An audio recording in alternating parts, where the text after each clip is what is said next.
Okay.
Thank you for subbing, you sussy little hog champ.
What's up, gamers?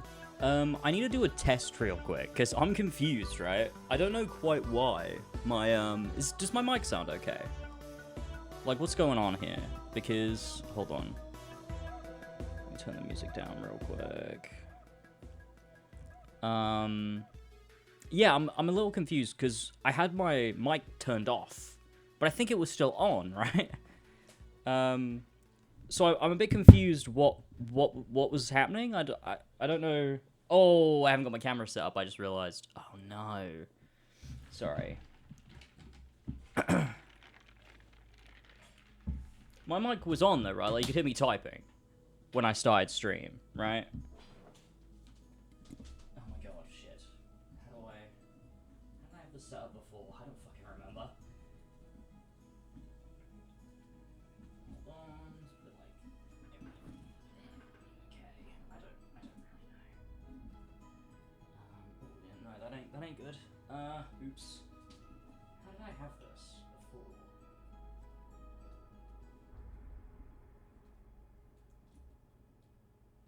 I don't know. I gotta wing it.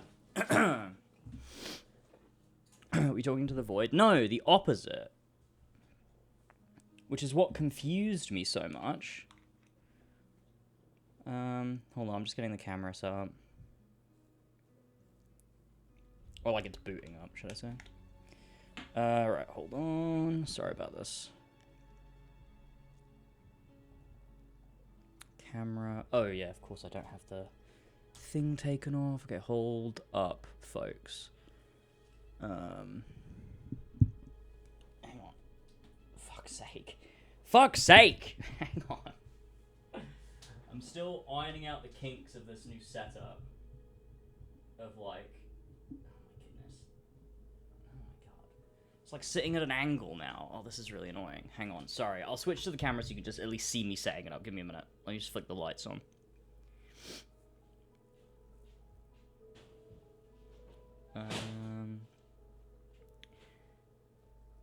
Hello! What's up? I didn't have time to do anything with my hair. I'm gonna be real, I forgot that I was starting at 1/2 and not 10. So, I've not quite been exactly ready to go live. And the camera is at a bit of an angle, but we're fine. You're looking more like George. Well, that does make sense.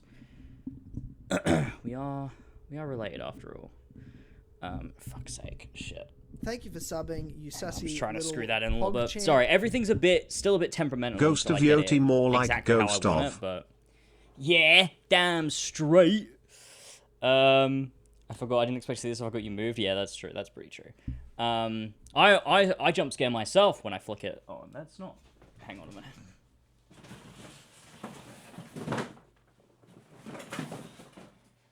That's just you know, just to be safe there. That's fine.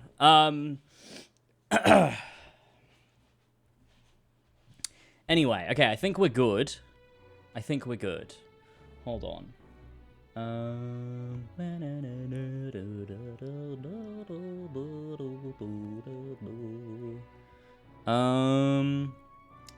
me just post this stream out. Yeah, so let me test something real quick before the event begins, which I do need to get up and ready. Just give me a minute. Give me a minute. Where am I? I'll get that up in a sec. Let me test something. If I turn this off, right? If I turn my focus right off, can you still hear me?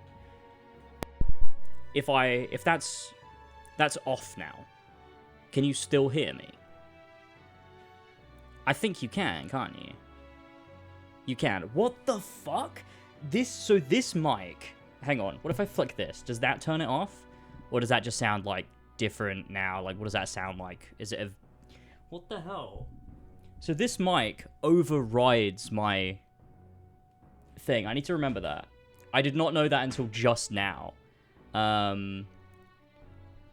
Okay. I think this should be fine. I'm just going to keep that on that setting. I don't know what the difference is. But, I think we're good. Okay. Sorry, I have another fucking gay water bottle. It's fine. Oh, we are live. Everything's good with the world. Oh my god. Mac, you look exactly like this. What do you mean? Exactly like me? Wait, what? James, why do you look like you stand outside of schools? Okay. Well, hey man. It's because I have an established job as a teacher because I'm a very successful man. That's why. You must be getting that mixed up with something else. I don't know what I'm talking about. Let's get the event up so that we're ready to go. God, I hate streaming, actually. I fucking hate this shit. I want to be playing Death Stranding too. That's all I want right now. Okay. I've got my chats combined. Ah, shit. Ah, shit. Alright. We're good. Oh, fuck me. Okay. I feel great now. Someone did ask earlier if I'm planning to make a video on Death Stranding 2. I actually think I am. But not like a proper video. I'm going to do like a trying to process video on it, I think would be good to do. Because I think there'll be a lot to talk about, so... Start the 720p. Oh, did it seriously not fix? Is it still doing that? Are you fucking kidding me? It is still doing that. What the fuck? I changed it. Look, I'm going to show you my fucking settings. I guess I can contact Twitch. Let me show you my fucking settings. If we go in here. Output. Or sorry, video. Look, it is 1080p. You can see it right there. It's 1080p. And then output, I've got it set to, this is the bitrate. I had it set to higher before, but I turned it down. There's nothing, like, else. I don't know. I don't know why it's doing this. Is it this, do you think? Rescale up? No, because it's disabled, like, because I've got it set to 1080p. Because YouTube is 1080p. Yeah, right, it's not OBS. Yeah, exactly, because YouTube is doing it. It's Twitch. Yeah. Yeah. So it's not me. It's a Twitch thing. Do you know what it might be? Do you know what it might actually be? It might be that because I don't stream, I've like completely like lost priority. On the sorry, my hair is all over the place. I need to get a cut too, to be fair. I think maybe because I don't stream, I've lost the priority of having higher encoding. Maybe. I don't know. That could be it. I'm unsure. I'm uncertain.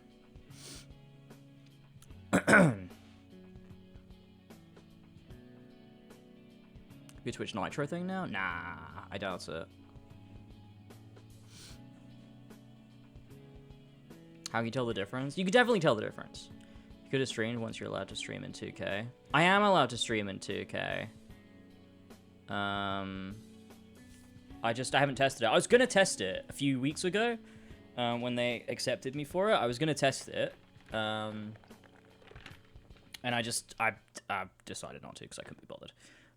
I was way more interested in whatever else I was doing at the time than testing a fucking stream. Jesus Christ.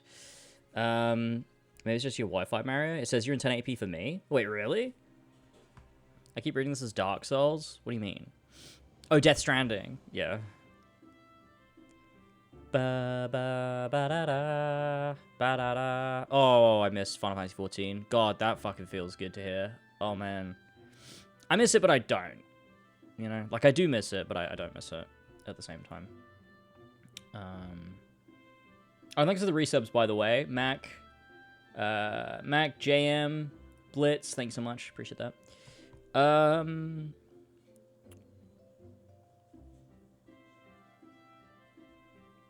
It says, check the Discord, it says 1080p. Let me go see this. I want to go see this. Oh my god, it totally does. Wait, why? That's so bizarre. What the fuck? Let me refresh my own stream. I was about to ask, what do you guys think we're going to see at this event? And then I realized, it's Ghost of Yotei. That's what we're going to see at the event. Yeah, mine still says 720. I don't know what that is. I don't know. Not really noticing that it's 720 because your actual camera quality is great. Yeah, right? Like, it's just it will just be slightly more pixely. That's really it. I make up for the low encoding with everything else. It's very dark in here. Right now. Especially right behind me. Can I change... If I put it on, like, these lights. Lights it up a little in, like, a bit of a different color. That's kind of nice. These lights definitely work better with this camera, though. Like, I just think they just light the... Like, they just light the camera nicer. It's a bit warmer. It's a bit more, you know, vibey. So, you know. That's nice. Mine says 720p. Yeah, look. We're just going to have to deal with it, and I'll just have to contact Twitch and be like, what are you doing? Because I don't know. Why? I don't know what's going on. It's great. But yeah. You look like you have really thick eyebrows. It's because I do have really thick eyebrows. What do you think? Oh, no, I can't get them back on. Ugh. How was your holiday? It was great, man. Thank you for asking. It was good vibes. It's good to get away. It's good to reset, and whatnot. So, good. Any plans to stream Claire Obscura at some point? Probably not. Only because I've played it. I have played it.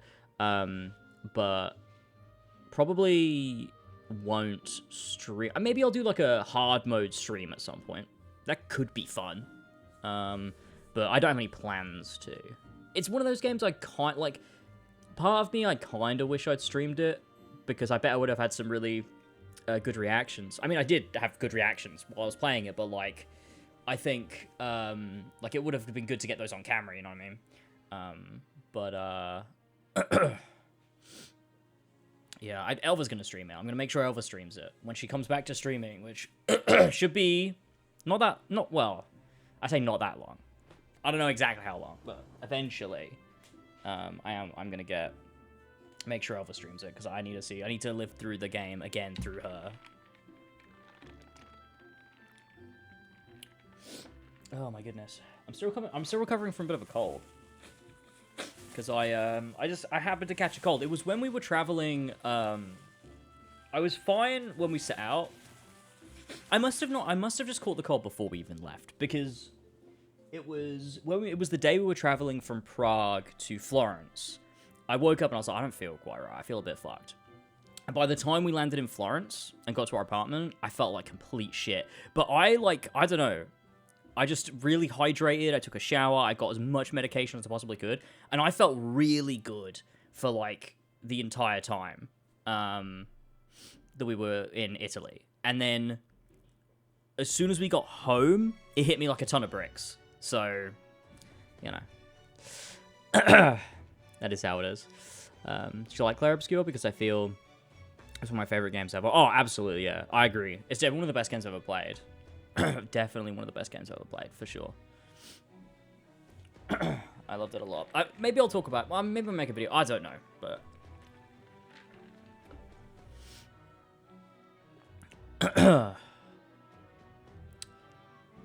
I'll definitely talk about it in the end of the year video, though. Look, guys, I'm sorry I didn't style my hair, okay? I'm sorry. I didn't have time because I needed to go live and I forgot what time I was going live. I'm sorry, okay? I'm fucking sorry. You have to look at me, okay? I apologize. It's just a bit messy. It's a bit all over the place. It's fine. Hey, man, I gave you a compliment. Oh, thank you. I appreciate that. I didn't see it. But, yeah. No, look. I do look messy, but that's just how it is. I'm trying my best, okay? My plan... I had a shower earlier, because I was like, oh, I'll be able to dry my hair and sort my hair out before the stream. I'll have plenty of time. But then I forgot. Why am I justifying to you? Shut the fuck up. What the hell?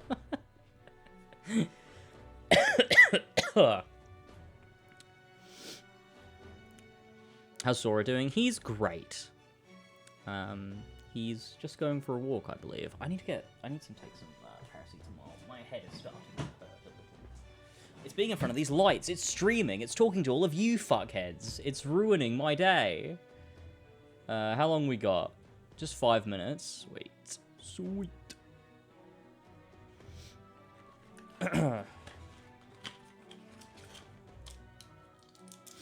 I like this Messy James era. It's time to rebel against the clean wokies. Yeah, exactly. For real. For real. Don't like wokeness.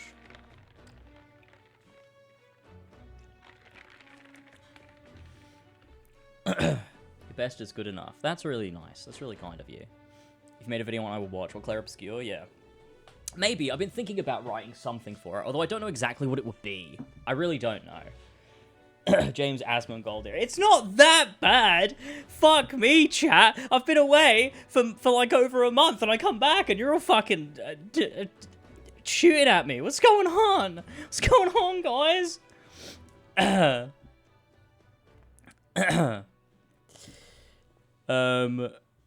5 minutes. I've definitely got the event up, haven't I? Yes. Hold on. Let me,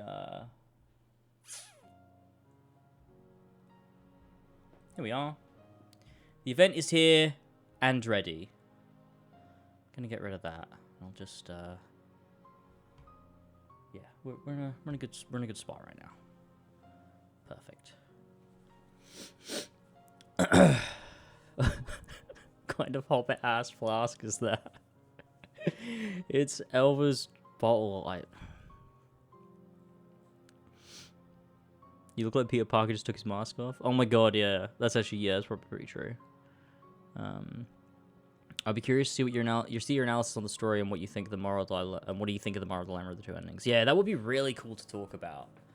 It'd be really interesting to go in deep on all of that, because I had like different thoughts like across the sort of as I was playing it and making the choice, and then afterwards and talking with people, and like I've definitely come to a conclusion on what I think about Claire Obscure's ending. But it was an interesting process because I had like a bunch of different thoughts as I was going. Thank you so much, Adam, for the prime. Gamers. Appreciate that. How many times do you get to steal others' water bottles, man? A few. All the time. The reason I stole this one is because it's a nice, compact one. I like that it's compact. I enjoy that about it. It's not so tall that it's annoying. I could just kind of grab it by the fucking throat and have a drink, you know? It's good. I like it.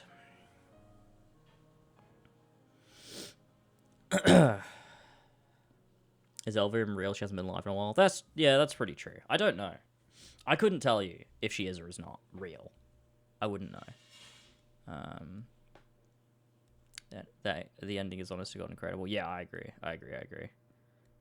It's great. And I think part of what makes Claire Obscure work so well is the choice. And it's like, because a lot of people will criticize choices, like when a game will just drop choice on you right at the end of a story, but I think it works so specifically in Claire Obscure in a way that other games don't, like Mass Effect 3, for example. Like, it has choice across the game, but the major choice about the game's outcome happens at the end. And the reason it doesn't work is because it doesn't work its way, like, it's not thematically appropriate for Mass Effect ending to be determined by one singular choice at the end of the game, right?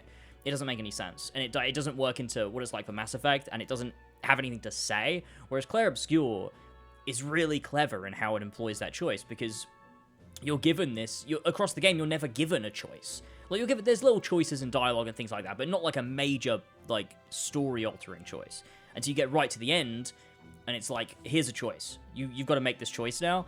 And I think the way, like, just the way the game is put together, that choice is like a fucking gut punch, because you're like, fuck, I don't want to have to make this, but you have to make the choice. And it's, oh man, what a fucking game. It's incredible. It's one of the greatest games of all time. It's insane. It just came out of nowhere and is that fucking good. Never mind the shape, way, drink green fluid. It's not green fluid. The bottle is green, motherfucker. It's water. How long we got? 1 minute? Oh, the premiere will begin shortly. They'll probably do like a 5-minute countdown or something, won't they? Oh, I'm so fucking stuffy. Sorry. It's a little disgusting. Especially right in the mic there like that. Personally, I like my L's ending more, not because I think it's the happier or necessarily the better ending, because I think it's more interesting. What I think about Claire Obscure is that as a piece of art, both endings are necessary. Like, I don't think it's one or the other makes the game. I think it's both. I think you have to have both in your, like, knowledge of the game for it to work. I think knowing Mael's ending exists is what makes Verso's ending that, like, you couldn't just have one or the other. I think you need both for that to work. Because it's like, I don't want to spoil it for anybody that hasn't played Clair Obscur. I'm trying not to spoil it. Because I think if you haven't played it, you should play it. It's one of the best games of this generation. It's one of the best games of all time. You should play it. So I don't want to spoil it. Oh, here we go. Ah! Wait! Shut up! Holy mother of God! That was so loud. Jesus Christ. I'm so sorry about that. Oh my goodness. There we go. Holy shit. Sorry. Yeah. Look, Oh, is that okay now? Or is it still too loud? I'll maybe turn it down a bit here.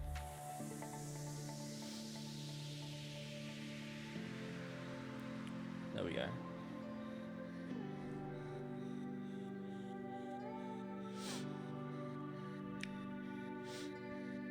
These are not real glasses. These are blue light glasses. From, that company that sponsored me a couple years ago. I don't remember who the fuck it was. Wait, what was their name? GMG Performance, I think? Yeah. I just like them. And sometimes, like, when I'm streaming especially, it feels, it's a lot softer on my vision. I don't know if that actually makes sense because they're blue light glasses, but it does, like, this is very harsh and aggressive. I feel like it diffuses the light, so makes it a little easier. And also, I'm gonna be real with you. I put them on because I think it obscures me more when I haven't done my hair. I'm gonna be real with you. That's actually the reason. Because yeah, I mean it's both, but like. I'm not gonna lie. I'm not gonna sit and lie to you. All right.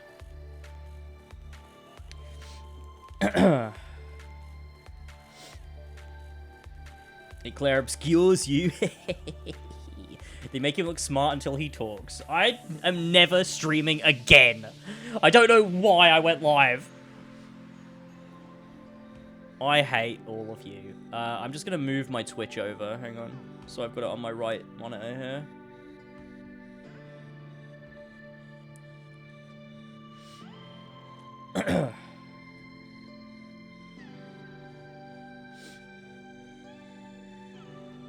This is your new office. This is my new office, yes. You can't really see it properly currently, but why am I listening to this so loud? Like, the music for the countdown is so loud. Oh my god. Are there no pavers in the eastern region?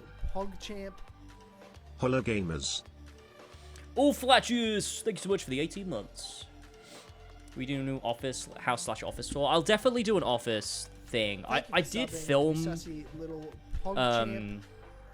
Hey, Unfortunately, I have to work, but I'm here to say hello. Well, hello. I hope work's not too bad. I did film the whole move. I just didn't do anything with the footage. It's just sitting on my camera. But you know, I'll do an office tour thing when it's all done. Probably on Patreon, but maybe I'll post like a shorter version on like the second channel or something. I don't really know. Similar to what we used to do at Christmas, the scuffed setup videos. That'll be fun. Oh, my head is killing me. Fuck's sake. God damn it.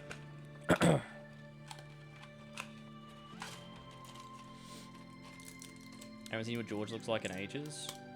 Oh, yeah, true. He doesn't, like, make anything and we don't have the podcast. Well, we do. We just haven't been doing it.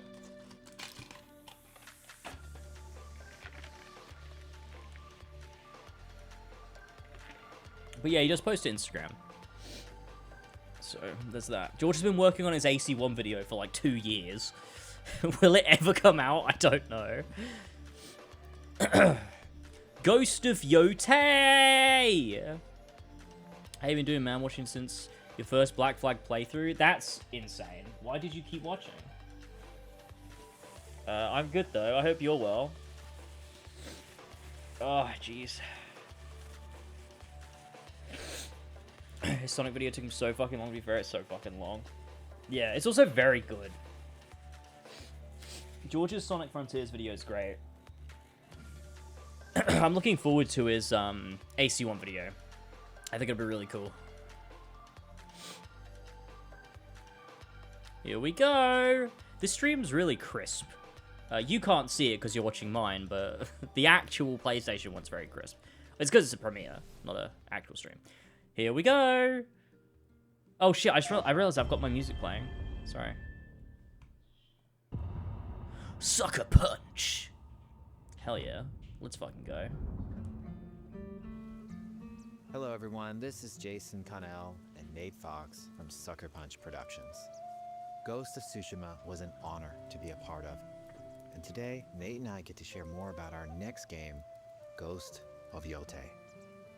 We'll be sharing Pretty how graphic. we've crafted the game around exploration while keeping Atsu's tale of vengeance front and center. Atsu. We'll also talk about Ghost combat and how it's evolved. And we'll introduce for the first time some new special modes of play. Special Let's modes. start things off first by talking about a Japanese folk legend, the Onryo.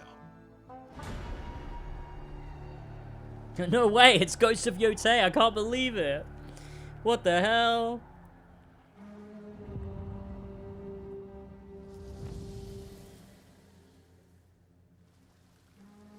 The people of Ezo believe Atsu is an Onryo, a wrathful ghost bent on revenge. And they're half right. Atsu doesn't care if she lives or dies, so long as she can punish the Yotei Six, a ruthless gang who slaughtered her family. I didn't mean. I should have turned After ads off. 16 I'm years sorry. in the South, she's returned home to put their spirits to rest.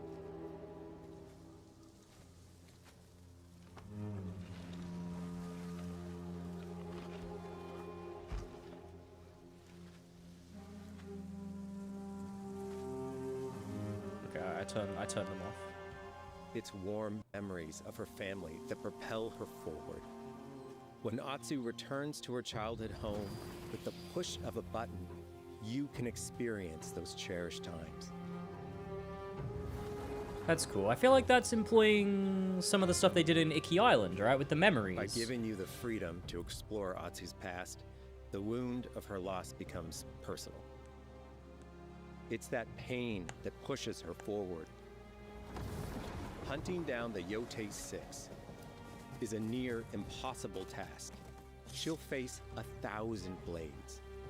But the Onryo is relentless, and with each victory, the ghost story around her grows.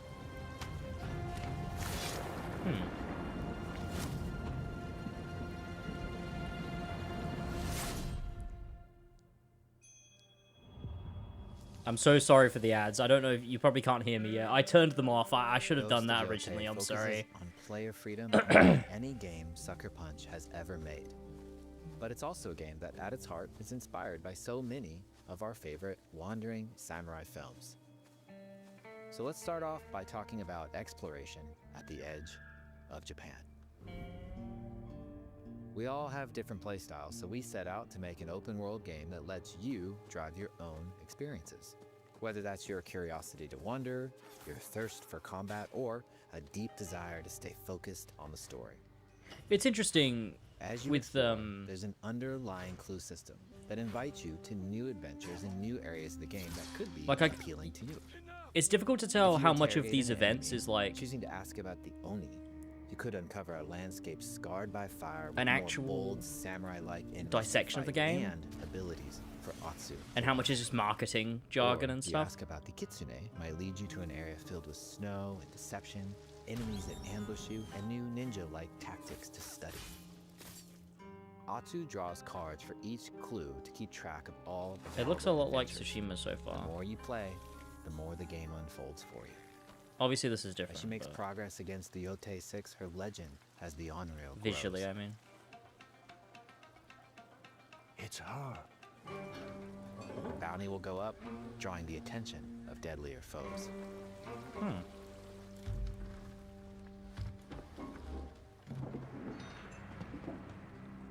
Are you lost? I'm looking for some old friends. The Yotei 6. Show her the door. There is a hefty price on Atsu's head. Now, Atsu can also hunt down her own bounties that bring her all around the land. This is a lucrative way to make some money to fuel her vengeance quest.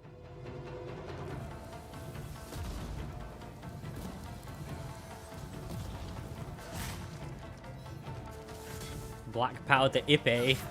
That's my favorite character in gaming.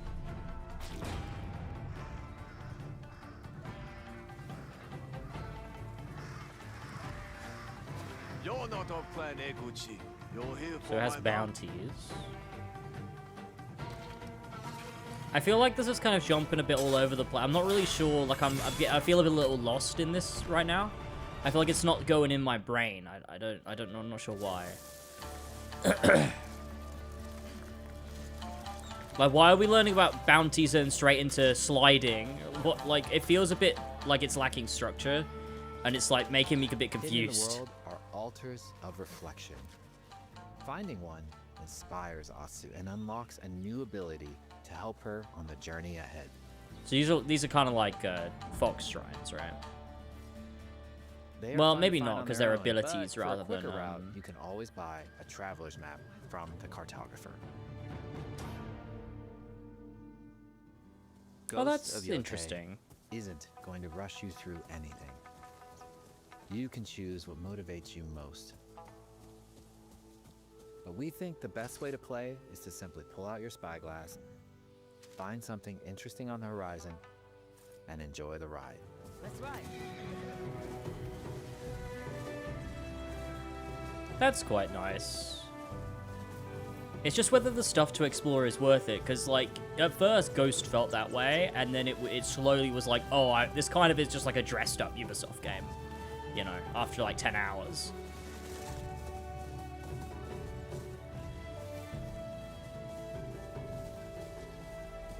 Yeah, it does feel like they're really working on exploration here. You're trying to make it The like lands even around more Yotei organic. Are fast. It's not about checking it all off, it's about engaging in the content that gets you excited. I don't like the word content, but I get Embrace it. that curiosity and let the wind guide you on your hunt. It's not about checking it off a list is good. That's good. That's good to know.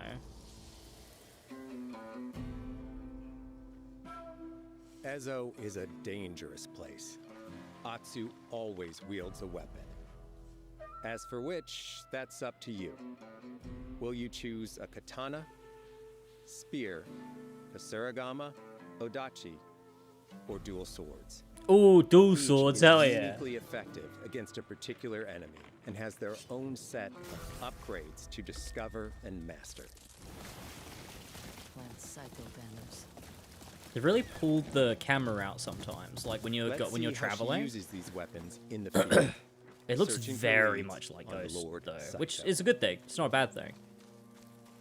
From our soil. The soldiers needed more to free you. Free us. Inokichi steals our crops while our families starve. Atsu's no samurai or ninja. No. She's a lone wolf mercenary who'll use every advantage, mercenary. every dirty trick to win a fight. The eagle-bearing Mystios, maybe. That's good though. I like that they've not gone back to the samurai thing. Like she is very much Combat like, has the feel of a classic you know. samurai movie.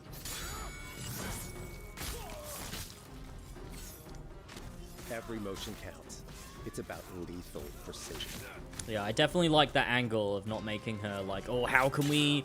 The first game had samurai and stealth gameplay. How do we do that? It's like, no, it's they don't need to recreate that. They're going in a different direction with it to allow her to, you know, If an enemy swings hard, Atsu can lose her contextually weapon. be But a different if sort of she's quick, character. she can disarm them.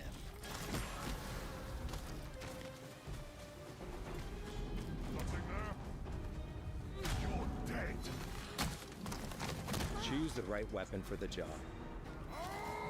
To fight a massive enemy, her huge Odachi blade is best. Oh, I'm kind of getting Jedi Survivor vibes from this, actually, with the different weapons. Like, I'm getting a very... It's got that similar sort of, like, channeling elements of Dark Souls without going like full the one in Dark charge. Souls.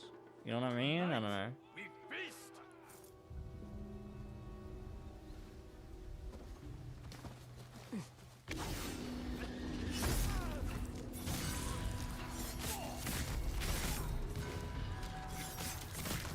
Blades are great, but ranged weapons work too. And Atsu's got an arsenal. Gun.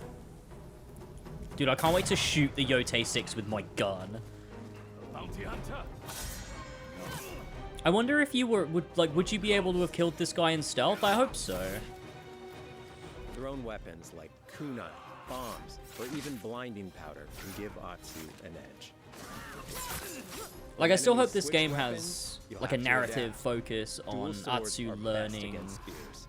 what it means to be the ghost, because she's adopted the name Ghost, right? Like, that's the whole thing. Or maybe it's not. Maybe she's just, like, maybe it's just another person who they call a ghost or something. I don't know. There's got to be a connection, right?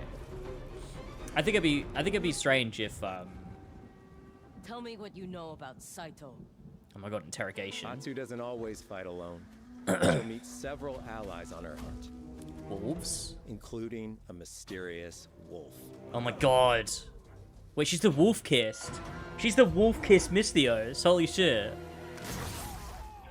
Ooh. Okay. The Wolfga. Atsu can set up camp So under the glad to stars see of you. Esso. But she's not always alone. Horse. Hey, Oh friend. no. Huh? Share your fire with the traveling peddler? Wait, you can What are you sit and do a camp. A mask said to be cursed with the unpredictable nature of its previous owner. Camping under the stars is a great way to rest Oh my up, God, play your fish. shamisen, or cook to ready for Ooh, a okay, I love this. I love this. I love It's this. also designed Cool. to help bring important characters and upgrades straight to you. In fact, in place of the journal menu from Ghost of Tsushima, we've opted for a more character-driven way of managing allies and vendors Oh. you meet in Ezo. Over time, Atsu grows to have her own wolf pack. And here, you can keep track of when a Wolf sensei might have a weapon skill for you, or when a vendor has something unique to sell. Wait. Social links? Managing upgrades, resources, when to buy what, can be a burden in a big open world game. At campsites, members of your wolf pack can catch Oh up yeah, with if you can you, cook fish, offering does that mean you upgrades and can... unique items? Does that mean you This can helps fish? ensure you have every opportunity to upgrade and prepare for Atsu's vengeance quest ahead. You don't have to leave where you're exploring, the game comes to you. Customization. Alright. While exploring Ezo, you'll discover all sorts of new armor, charms, and gear. Perfect for building up Atsu around your chosen playstyle. Are you stealth, ranged, or melee focused? Find and combine the pieces that are just right for you. And of course, customize the look of your armor and weapons to make sure that your version of Atsu looks and Hashtag fights this is my Atsu. just the way you want. I always found Ghost was a bit more linear in its character, like play style. Like, there was the samurai versus ghost in the first game, but it narratively sort of pushed you to be a ghost because that was kind of the point, and like the whole sort of like the themes of the game drove you in that direction. I don't know if I The love score of Ghost of Yotei is incredibly being way special more to like us. player, like choice heavy. I don't know. Our amazing composer, Toma Otoa, has created Suppose a it depends what mashup they of do Eastern instrumentation idea of with the Western ghost. flavors, brought to life through an exciting collaboration of many talented artists. でこうダウンビートまで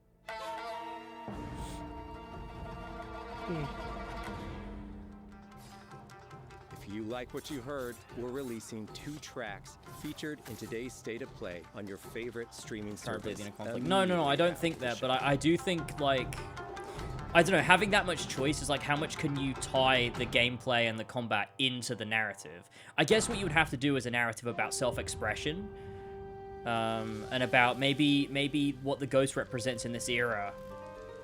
The digital Where in the photography first community game for it was the Ghost of necessity Tsushima of breaking is out of the confines of the We're happy to have samurai. photo mode back In this Ghost game, of it's more Yotei about and look forward to expressing seeing photos from your journey across Ezo. and adopting ways of being that serve the goals of We want Atsu. playing through Ghost of Yotei to feel like stepping inside of your favorite classic samurai films. So, from the beginning of the game, we're happy to offer a full Japanese voice track with full lip sync that you can play with subtitles. Oh, that's cool. That's actually really cool.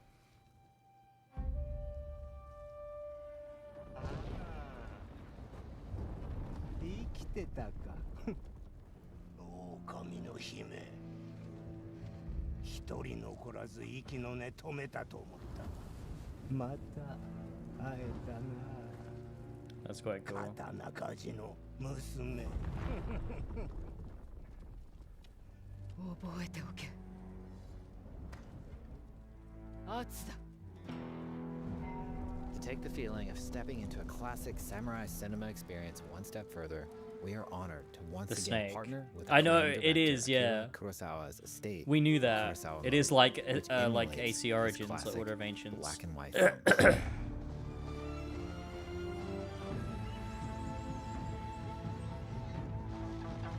See, with, like... Which way are you supposed to play the game? Like...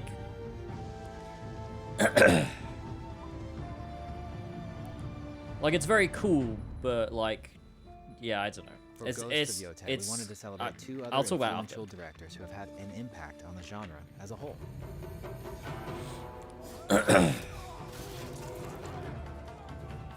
First, we've partnered with Takeshi Miike, director of 13 Assassins, for a mode that puts the camera closer during combat for a more intense, raw experience along with increased mud and blood splatter.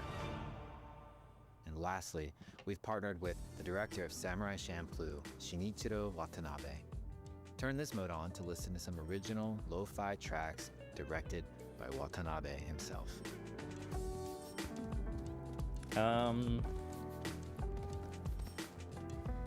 I don't want to say what I'm thinking. I feel like everyone's gonna turn on me, but like I feel like a game should have a vision and not like a million different ways to experience it. Like I think it should just commit to this is how our game is designed, rather than There's do so whatever many you ways to want. make your Listen to Ghost of lo-fi Yotei beats or play it in playthrough black and your white own. or have more blood. So It's no like, matter you know, how maybe you just play, like commit to a style. Here's one way to experience Ghost of Yotei that is sure to be special. Like, I'm sure default is probably the way it's designed. Like, I'm sure it is. But... I don't know.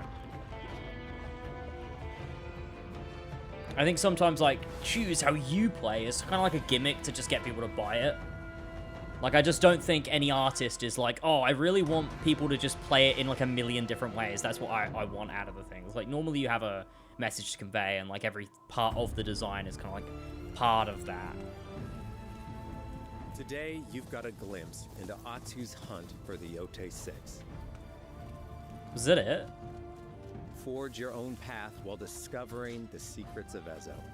I feel like I don't know that much about the game. I don't know. Like, a Survive, few you'll little need cool to bits, master but... a variety of weapons, using lethal precision to overcome the odds and take revenge as the Onryo. Ghost of Yotei comes out on October 2nd. Thank you so much for watching.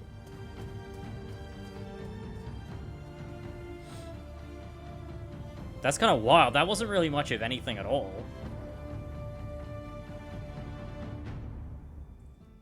I kind of wanted to see, like, an extended piece in action to, like, really get a sense of, like, the level design and how that differed from Ghost of Tsushima and, like, you know, maybe some more, like, stealth tools, like how they're pushing that angle.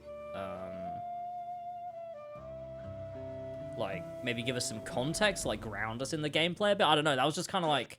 I feel like it could have been a blog post. I don't know. That didn't really do anything for me. Yeah, that was, yeah, not a lot of anything at all, really. Ghost. But yeah. Okay, well, cool. Cool, that was it. That was the event. Wow. Let me grab the, Thank you for chat subbing, again. you sassy J little Magician, pog thanks so champ. much. Sounds like I didn't miss anything. Yeah, not a lot of anything really. It was like, yeah, it feels like I've come out of that knowing pretty much what I knew. Like it's Ghost of Tsushima, but they changed some things and made some other stuff better. I don't like, yeah, it's like whatever. I didn't really, yeah. I have no real, yeah. I don't know. Swapping is that so? Is it confirmed? Is that what we're taking away? Is that the stances were swapped with weapons?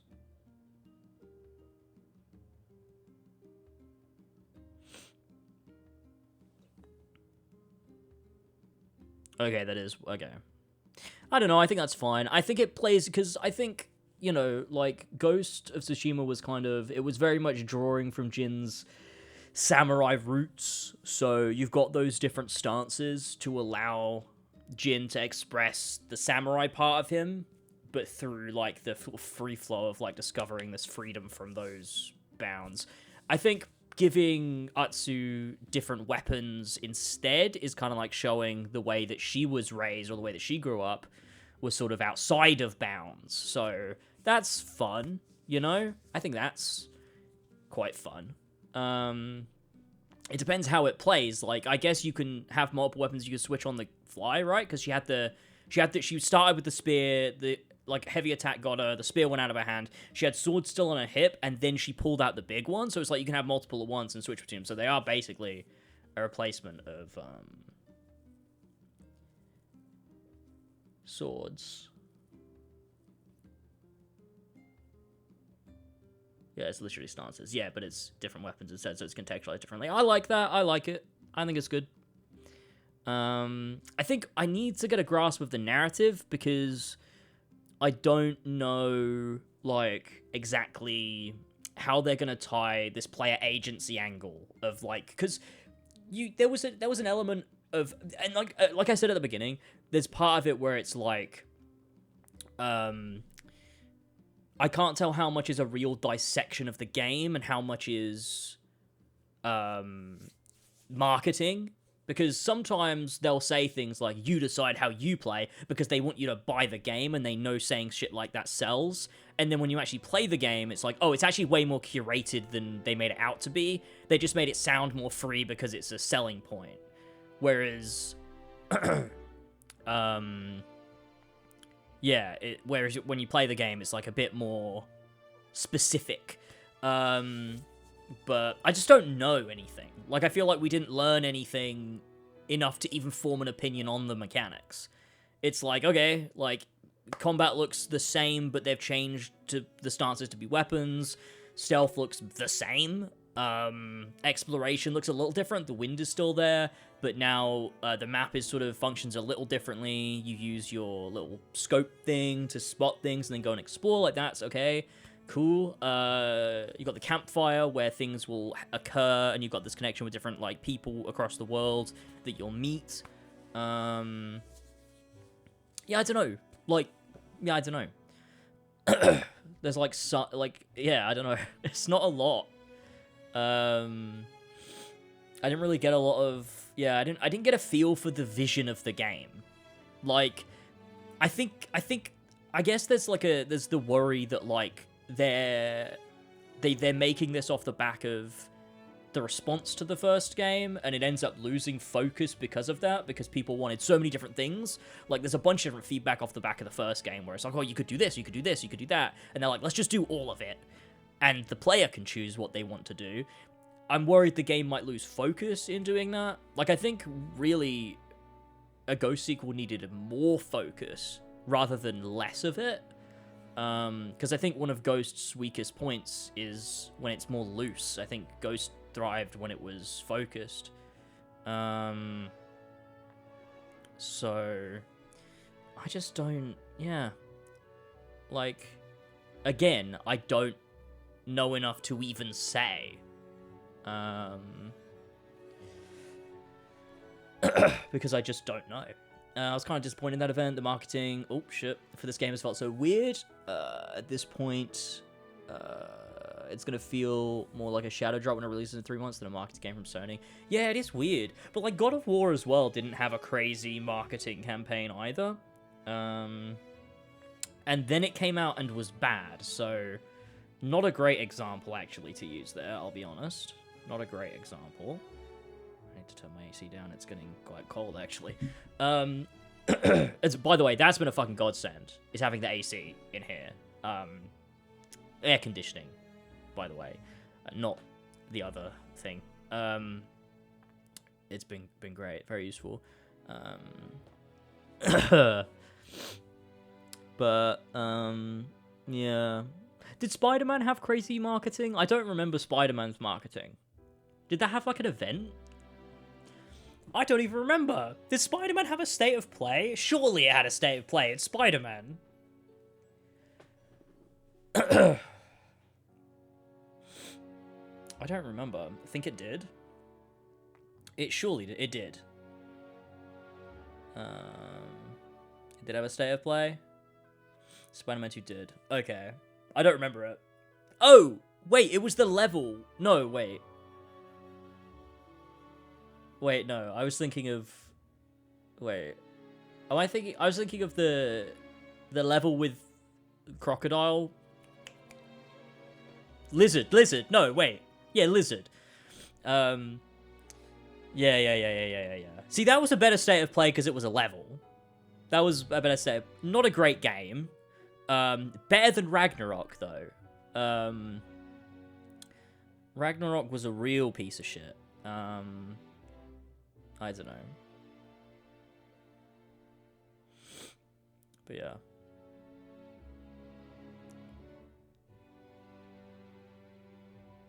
Why are we talking about stances? I feel like the replacement of stances with weapons is like the one good takeaway.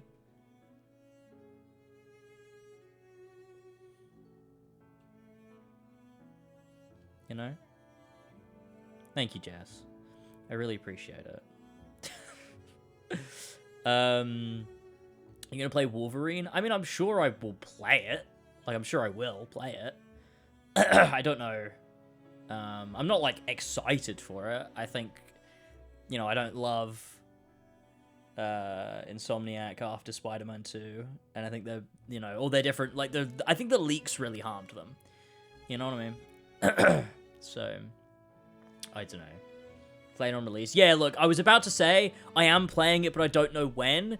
And I realized as I was saying that, I was like, I am absolutely, yeah, on release day, I will play it. Obviously, it's a Sony first-party game. I'll obviously be playing it.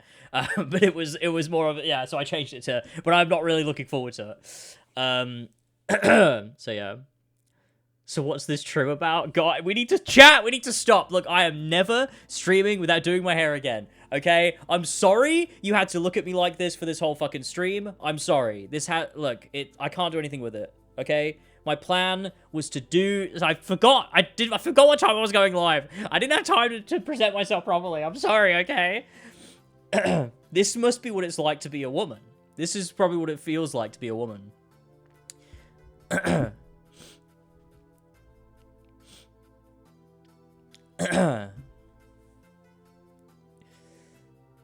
Oh my god. Hashtag like a woman. I've been so worried and afraid of Sony sequels. Yeah, I agree. I think Ragnarok was like that stuff. I think the only one I've liked has been Forbidden West. I think that's the only one I liked.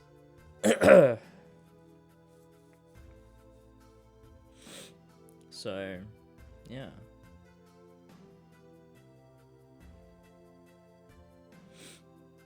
Yeah, we had to make it rustle to make sure it wasn't disappearing. Yeah, even Forbidden West. No, I love Forbidden West. No. I'm not. There's no revisionist history here. I love Forbidden West. I'm not changing my mind on Forbidden West. Although when I did replay, Oh, The Last of Us 2, I completely forgot. I didn't count The Last of Us 2 in that. I did not count The Last of Us 2 there. Obviously I love The Last of Us 2. I forgot. That's like, to me, that doesn't fit in the... It's not like, because it was still during the first wave. It wasn't during the second wave, you know, because it was a PS4 game. So, yeah. But when I replayed Zero Dawn, I remember I was feeling... I got to a point where I was like, I don't know whether I like these kinds of games anymore. I need to play Forbidden West PS4 too. Well, yeah, but it came out during PS5 era. Like, it was on the PS4, but it came out on the PS5, like, during the era, is what I mean. But yeah.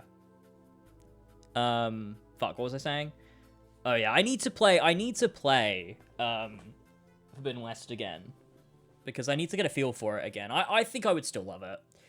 I think Forbidden West just is so much more streamlined in its mechanics and its world and stuff than Zero Dawn was in that way. Like, narrative, whatever, like, people have different opinions on it. I think the story's great. I love Forbidden West's story. I think it's wonderful. Like, I think Forbidden West is way more of a character-heavy story where the plot is just kind of, like, a part of it. And I think it's interesting, but I think it's way more, like, character-driven, and, like, the way that it explores its themes through its characters is really good. Whereas Zero Dawn is way more of a mystery game, where it's like, ooh, who are the old ones? What's this? What's that? Blah, blah, blah. Like, so, you know. Why are we still talking about stances? What is going on?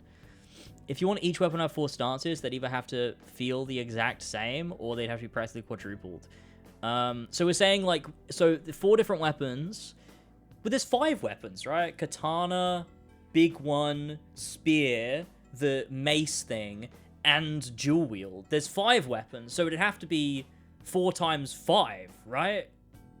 It wouldn't be 16. There'd be 20 stances, which would be even more insane. But, yeah, the point stands regardless. Horizon Unforbidden East. They should re-release Zero Dawn and call it that. Like when they re-released The Last of Us 1 and called it The Last of Us Part 1.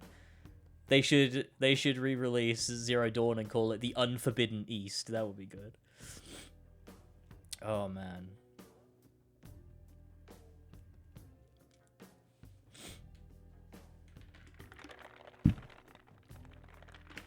Yeah, I think, look...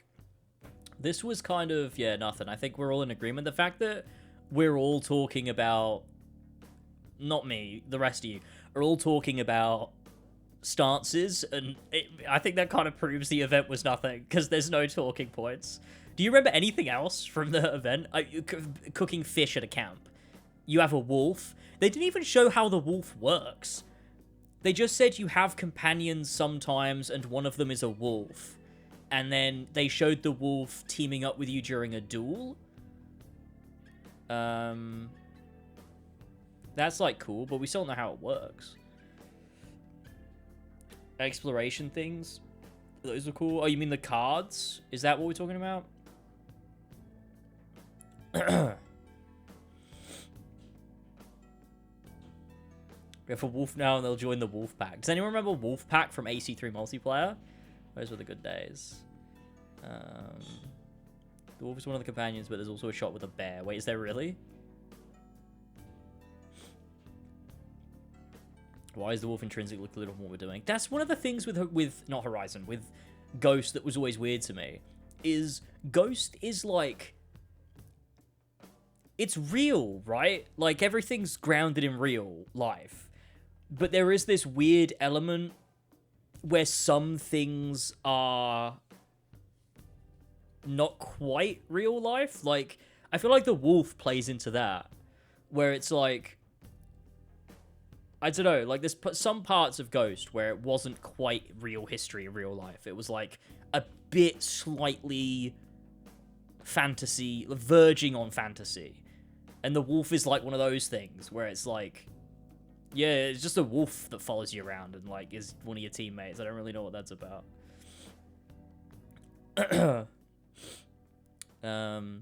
Fucking Elena. Oh my god. The Turks. The Turks' latest and greatest. There's elements in Ghost of Tsushima more on the periphery. A wolf companion's in your face. No, yeah, I definitely agree. But it's just one of those things where it's like Ghost always had that weird like, what's going on? It's not perfectly real. And now they've kind of just brought it in a bit more to be like, oh yeah, fuck it. There's a wolf follows you around. I don't know. It's like having a controllable bird. Yeah, yeah. Oh god. I love how, like, before Origins came out, I remember we were all speculating, and it was I'm pretty sure they said it in an interview, and it just turned out, they must have cut it, was like, there was a reason why Bayek could see through Senu's eyes. And it was like, and then, there wasn't, I think? I don't know. I don't remember that, what happened with that. And then they just decided they didn't care after that point, like, the bird is just a bird.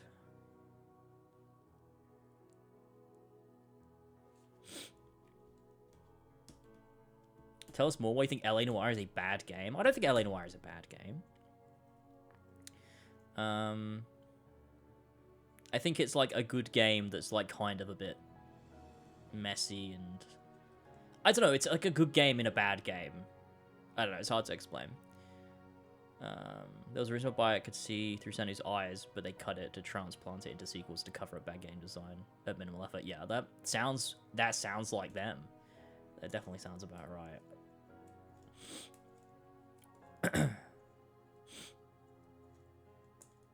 But, you know, L.A. Noire is like good, sort of. It's got really good themes and character work and like stuff to think about. Like the subject matter of L.A. Noire is really interesting, but it's just trapped inside of this like game that like kind of sucks a little bit.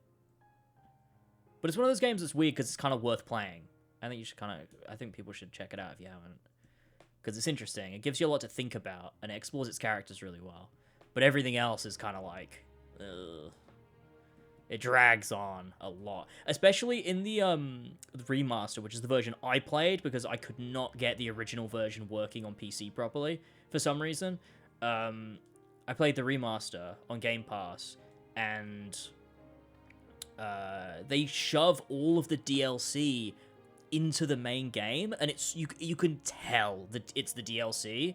It's so annoying. Like the story will go like especially right at the very end during the arson desk. You've got like this bit where everything's ramping up, everything's coming together. It's about to go into the final like case, I guess you'd call it, for the end, because it kind of stops being cases by the end.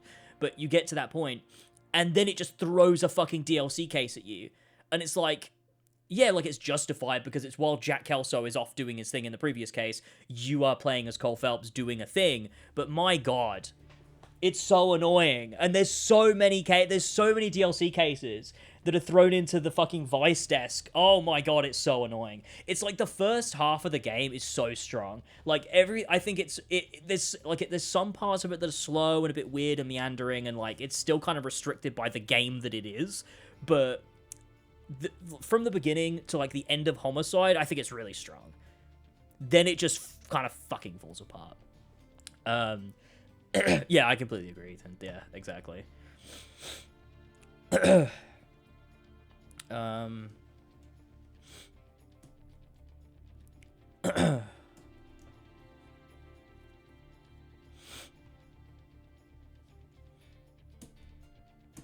be time for gambling blackjack streams. Yeah, I mean, I could do that. I love gambling.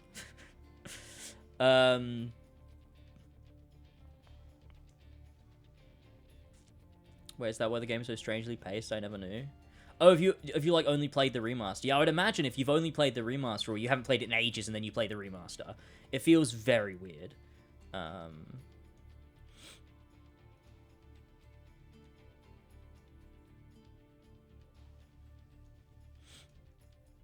Yeah, I definitely think, yeah, there are definitely other reasons why Vice is kind of where the game falls apart too. It's not just the DLC.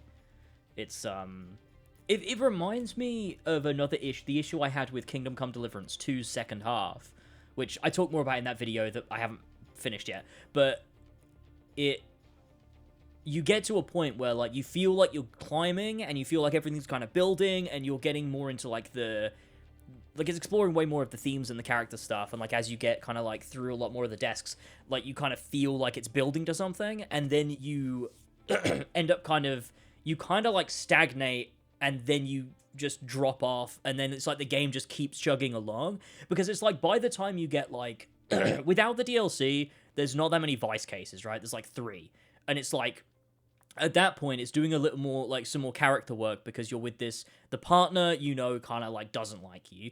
Cole doesn't like him. You've got the character work that it's kind of playing with and stuff, but it just doesn't work as well as Homicide. It's difficult, because Vice is, like, it's, like, a step up in terms of, like, your job, but it's a step down in terms of what it's trying to explore, because it's just such a boring desk. And then you're an arson, and it's like the game just keeps going, and it's like we kind of need to wrap this shit up. I don't care about these arson cases. Like, it's still going to be a detective game while it's trying to explore its characters. It needed to wrap things up more succinctly, I think, after the Homicide desk.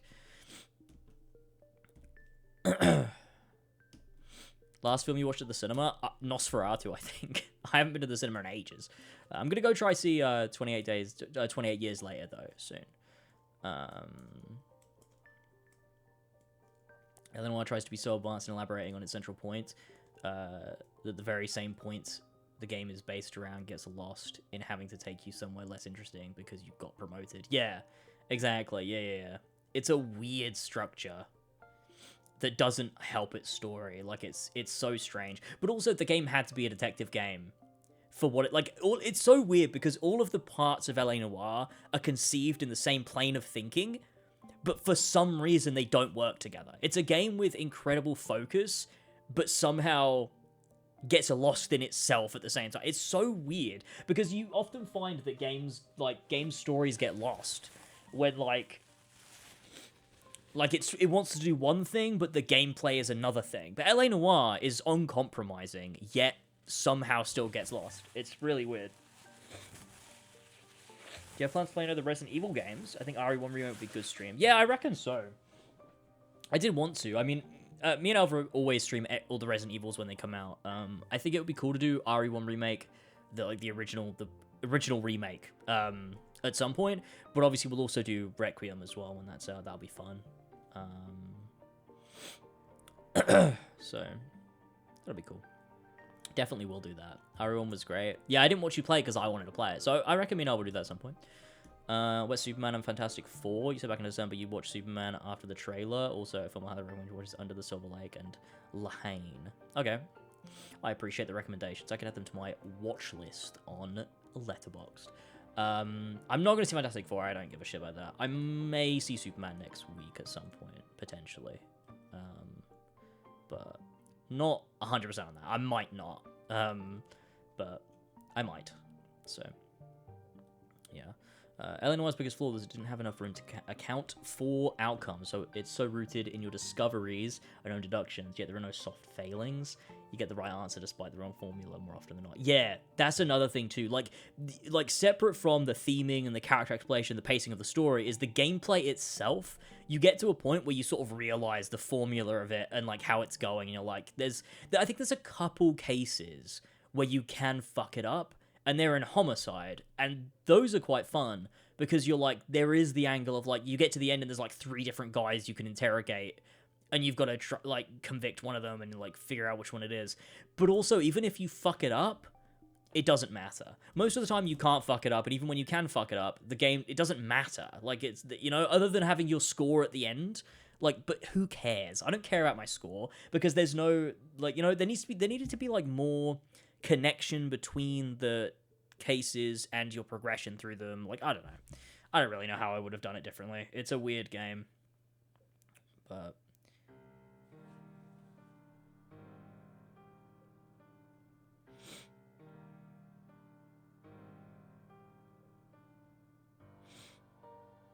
Elva just texted me saying she's going to bed, and I forgot what time it is. I was like, what the fuck? Why is she going to bed so early? But no, it's just late. Well, it's not late, but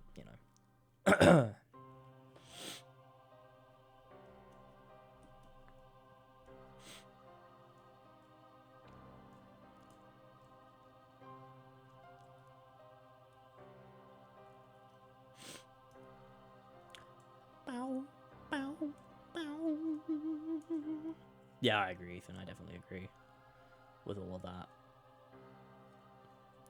that. Why did Overtake saying she's going to bed attention seeking, in my opinion? Yeah, I agree. I'm gonna tell her to fuck off. If you had to pitch your dream open world detective game, where would you set it? What elements would you include? For me, 80s Miami, Louisiana. I think it'd have to be like 50s New York or something. I feel like it would just have to be purely for the vibes. I don't know what the game would be about, but I'm just thinking like I feel like that would be my saying. Like very similar period to LA Noire, maybe a little later, like 1955. Maybe late 50s, not quite into the 60s, maybe. New York and raining all the time, is what I would do. I also would like to play as a jaded cop. I don't want to play as like a Cole Phelps. I think I would like to play as like this guy who's been doing it so long. Like he started out as like a Boy Scout, but he's become this like jaded dude, like in his mid-40s. That'd be fun. I don't know what the themes would be. I have like no ideas. It was like, you know, I have no idea outside of just basic vibes. Yeah. Yeah, true. Cole is a very jaded individual. He's a really interesting character. Not the vibe for my weird dream game that doesn't exist, but Cole, I do like Cole as a character. I think he's very interesting. I don't mean, like, I like him as a character. I like his character writing. I don't like him as a person. He's kind of a dick, actually. But he's also not, like, he is a good person. It's interesting. He's interesting. He's complex. I like it. Wolf Among Us. I need to play the Wolf Among Us. I should stream that at some point.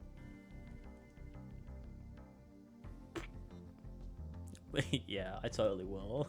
I totally will. Shadows of Doubt. Oh yeah, I've had that in my Steam wish list for ages. I'll play it at some point. Yeah, hanging out with Cole Phelps would be would suck. Which is why like all of his partners don't really like him or don't really vibe with him. Although ah, shit, what's his name? From Traffic. Ah, shit, what's his name? I don't remember, but that guy, he's like, he kind of like looks out for Cole. Like, I kind of like that vibe with him. I think he kind of like, you know, I like that vibe. The Wolf Among Us. Oh, yeah, totally. Been saying since 2015. Yeah, I know. Bukowski, that's the one. Yeah. Yeah, I know. Look, I'm gonna get, once my office is done and sorted, I am gonna get back to streaming, and then we'll be all good. Everything will be sick, and I'll be gaming here and there and everywhere. It'll be nice. I mean, I got a few video projects I'm working on, but yeah, getting back to streaming when I've got my office sorted and finished is gonna be great. I think I'll feel good about it. Like this, honestly, this feels great. Like I think having my AC has really helped. Because it feels way cooler. Like, I don't feel so... It was very stressful before streaming when it would get hot. It's, like, really annoying. But, now it feels good. So, there's that. But, yeah, I'm currently surrounded by boxes and shit. So, once everything's set up, we'll be good. Yeah, I like the darker vibes, too. That's what I was going for. I'm going for, like, a very dark vibe. I'm liking it a lot. How it's all coming together. Once your hair is done and sorted. Yep, exactly. I'm never coming on stream like this ever again. Never again. What are you planning on streaming? Persona 4 was like one of the main things. I'm like, I want to play Persona 4 soon, ideally. But there was a few other things that I had on my list of things to stream. And I'm gonna be real, I cannot remember. I don't know. I think I just have to feel it out and be like, you know what? I'm feeling this, and then playing it. Hollow Knight. I was thinking of doing Hollow Knight. Because there's been a few people playing that on on the Patreon Discord, and I thought that could be a fun one to stream. A bit of a replacement for Bloodborne. Waiting for the KCD2 video. Look, it's coming. I finished the script. I finished the script the other day. and I went over it, I read through it, I corrected everything, I streamlined it a little bit. I think it's a good script, and I want to make the video. I just need to do it. So, yeah, you know, it'll happen. What makes you want to watch Superman over Fantastic Four? Is it because of Gunn? Yeah, I think it's mainly because of Gunn, and also because I do not, like, I'm so burnt out on Marvel. At this point, I'm like, I'm willing to try James Gunn's brand new start at DC. I'm willing to give it a go. I'm going to be real with you, I'm probably not going to ever keep up with it. Even if I come out of Superman and I'm like, man, that was really good. Like, even if I really love it, I don't think I'm going to keep up with the DCU. I can't imagine I'm ever going to do that again. But I don't know. I'd like to give it a go. I like James Gunn. I think Guardians 3 was really good. I love Guardians 3. So, I'm willing to give it a go. But, yeah. We'll see. We'll see. Surrounded by boxes turning... Yeah, it's Death Stranding in real life in here. Boxes everywhere. Script's only the first step. Exactly. I finished the script. Now I've got to record the script, edit the stuff, do the audio and the music and make sure everything is good and tight and everything. Then the video bit. And then I probably will change a bunch of it after that too. So I don't know when the KCD video will come out. I have a few things I'm going to do. I think I'm going to be real with you. I think the next thing I'm going to do will be Death Stranding trying to process. I really think that's the next thing that's going to come out. Then it's the video I've been working on, the Open Worlds video that I've been working on, which, by the way, the script for that is now up on Patreon. So if you're on Patreon, and I think it's producer tier, actually. So, yeah, if you're a producer, if you happen to be a producer on Patreon and you haven't seen it, it is... Oh, God, my hair really is fucked, isn't it? Oh, goodness me, I look like a mess. At least I don't look as bad as I did during lockdown, though, I don't think. Anyway, the script is on Patreon for that, so that'll be fun to put together, and I think that'll be the next thing. And then KCD, maybe. Or maybe something else before that. I don't know. The KCD script is quite big, and it's a lot to do, so I'll see. Cyberpunk video, I don't know when I'm gonna do that. We'll see. I'll only keep up with the Batman. Yeah, well, if there's ever another one, we'll see. Current top 10 games? That's a good question. I don't know. I think... Hang on, what's my... It'll be on... Backlogged is my top 5. At least what I think is my top 5 currently. Yeah, AC1. Yeah, probably. I don't know. AC1, Persona 3, Final Fantasy 9, Final Fantasy 7, Last of Us Part 2. I don't know if they're actually my top 5 games. I don't know. They're definitely top... They've a few... Yeah. AC1 is my number 1, definitely. I think there's no way it's not. It's just AC1 is just... Yeah, it's always going to be my go. I don't know what the rest would be, though. I'd have to think. I really don't know. I don't know. It feels weird having Final Fantasy 9 and 7 both there, but I mean, I do love them that much. I think that God of War 2018 would maybe be in my top 10.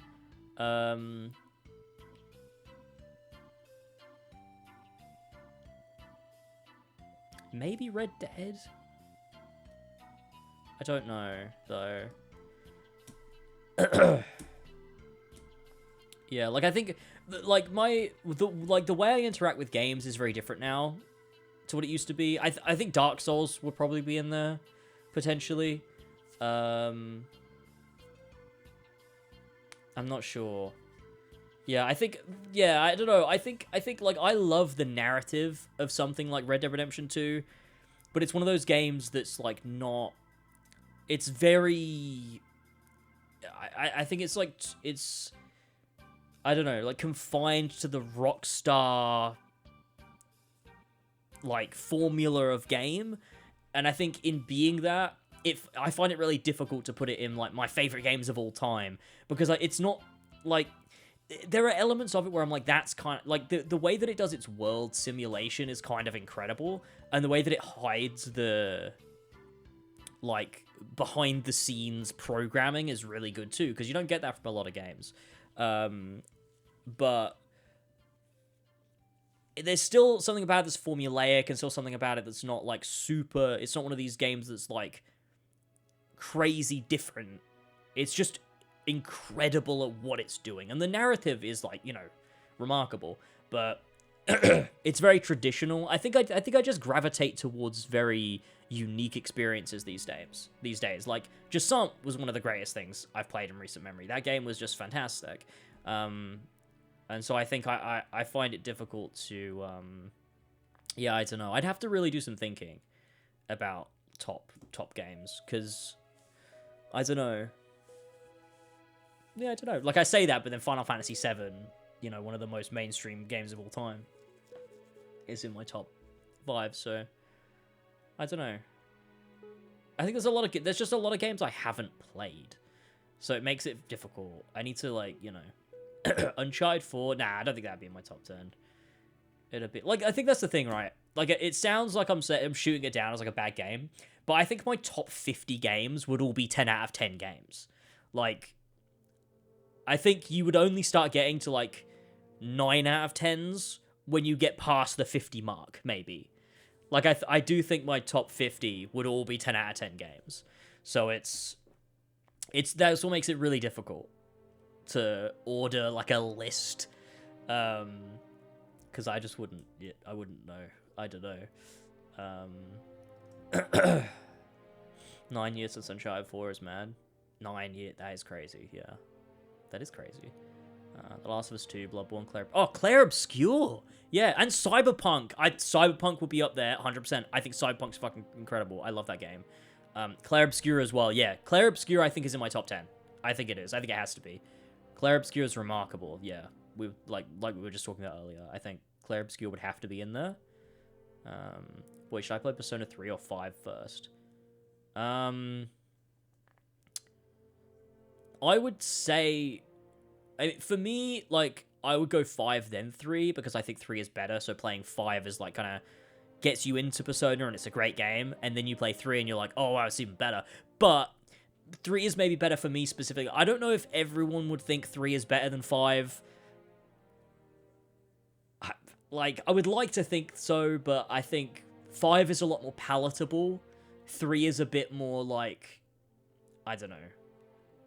I don't know. It's like Persona 3 is like the AC1 of Persona. It's weird to say that because I've only played Persona 3 and 5, but like Persona 3 is very like what AC1 is, whereas Persona 5 is way more of an AC2, you know, where it's like, oh, everyone loves this one. Whereas you have to be a specific type of person to adore AC1. And I think Persona 3 is a bit more like that, in that it does things that might make you go, oh, why is it designed this way?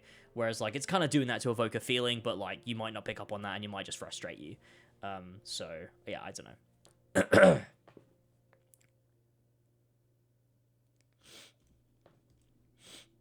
Every slogan on Cyberpunk, still find it to be incredibly flawed, but at least I like it now. I mean, it's definitely got its flaws, but I think it's CD Projekt Red's best game. I think, yeah, definitely. I think it's better than The Witcher 3. I think it's more like The Witcher 3, they're both 10 out of 10 well, maybe not 10 out of 10. What did I rate them on? I think I'd rate them both 5-star on Backlogged, probably, vibes-wise. That was a terrifying sound. Yeah, I think Cyberpunk, I just really like the way it goes about saying what it's trying to say. And I think Phantom Liberty is the best thing CD Projekt Red have ever done. That is impressive. I fucking love that shit. I have Death Stranding 2 right now, then Claire Obscure, then Alan Wake. Oh, Alan Wake 2! That would be another that would be a contender for my top 10. Alan Wake 2. Oh my god, dude. We have had people that say gaming is dying don't know what they're talking about. We have had so many good games over the last 5 years. Like, even just last 3 years. We've had so many good games. Gaming is not dead at all. Gaming is great. You just have to stop playing shit. Like, if all you're playing is Assassin's Creed and Far Cry and Call of Duty and fucking, I don't know, I'm trying to think of other, like, mainstream games that kind of suck. Like, like Spider-Man 2, like God of War Ragnarok. It's like, you've got to seek out the right games, right? because there's a lot of shit out there, but there's so many good things too. So many great games. Because I can imagine, like, I can imagine, like, you sit down and you've played Spider-Man 2 recently, or you've played, you know, God of War Ragnarok, and you think to yourself, like, this just wasn't all that. Like, it was fine. And, like, they're supposed to be the good ones, so I get why you might be, like, a bit disappointed with that, but you gotta kind of, like, you know, branch out and play stuff that's remarkable, you know? Because I can understand why just, like, you know, playing, like, an okay game is, like, kind of a bit like, I feel like gaming's lost its magic. Like, I can get why you would feel that coming off the back of, like, a God of War Ragnarok. It would, like, that game is very, like, for me, I think it's absolutely a piece of shit, but I can imagine playing that and just feeling like, yeah, that was fun and cool, and, like, yeah, the characters, but, like, it didn't have that, you know, that thing that makes you, like, love games. You really think Spider-Man is that bad of a game? No, I don't. I mean, Spider-Man 2 is weird. I don't love it, but I also don't hate Spider-Man 2. I think it's a messy, flawed game with some really cool stuff in it. But I do think it's one of those games that you could play and just be like, it's fine.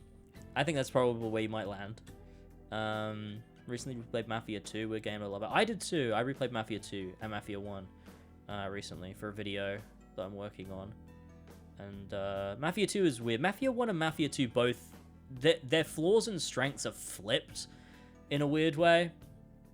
Mafia 2 is like, it's got great characters, but the pacing and structuring kind of falls apart after after you leave prison, and everything kind of feels a little aimless despite having strong character work. Whereas Mafia 1 has got like a way better paced game, and like a way more, like the narrative itself is kind of like it's got a lot more to say for itself, but its characters are just kind of like, whatever. Like, I didn't feel much for the characters in Mafia 1.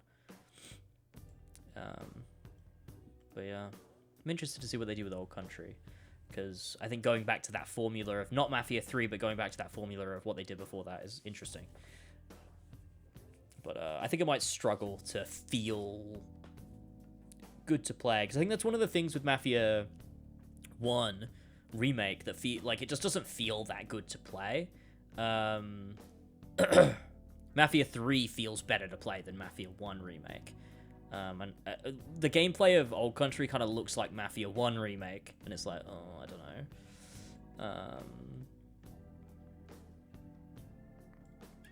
know. Do you hate Ragnarok to the point of not playing the next entry? I mean, currently I'm like, I have no interest in playing the next God of War game, to be honest. But we have no idea when that's going to be, and by the time it comes out, I'll probably be open to giving it a go.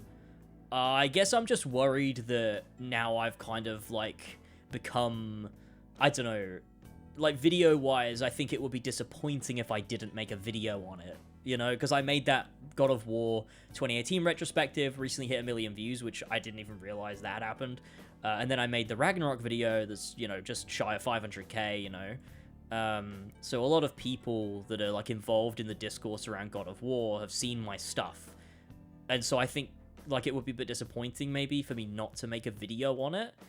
And so I'm like, I could just not play it and completely avoid it, or I can play it and then I kind of feel like I have to make a video on it when I might not want to. I don't know. It depends. I'll see. It's gonna be years though, so.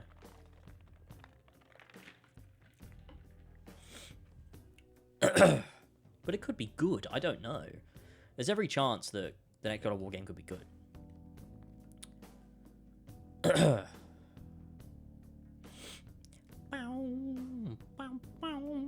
No, I didn't play the Ragnarok DLC, the Valhalla DLC, the Ragnarok. Wait, fuck. What? Did you didn't play the Valhalla DLC for Ragnarok? Right? No, I didn't. I mean, either way that I was saying that in my head, I didn't do it. No, I didn't play the Valhalla DLC for Ragnarok. I didn't play the Ragnarok DLC for Valhalla. I didn't do either of those things. No.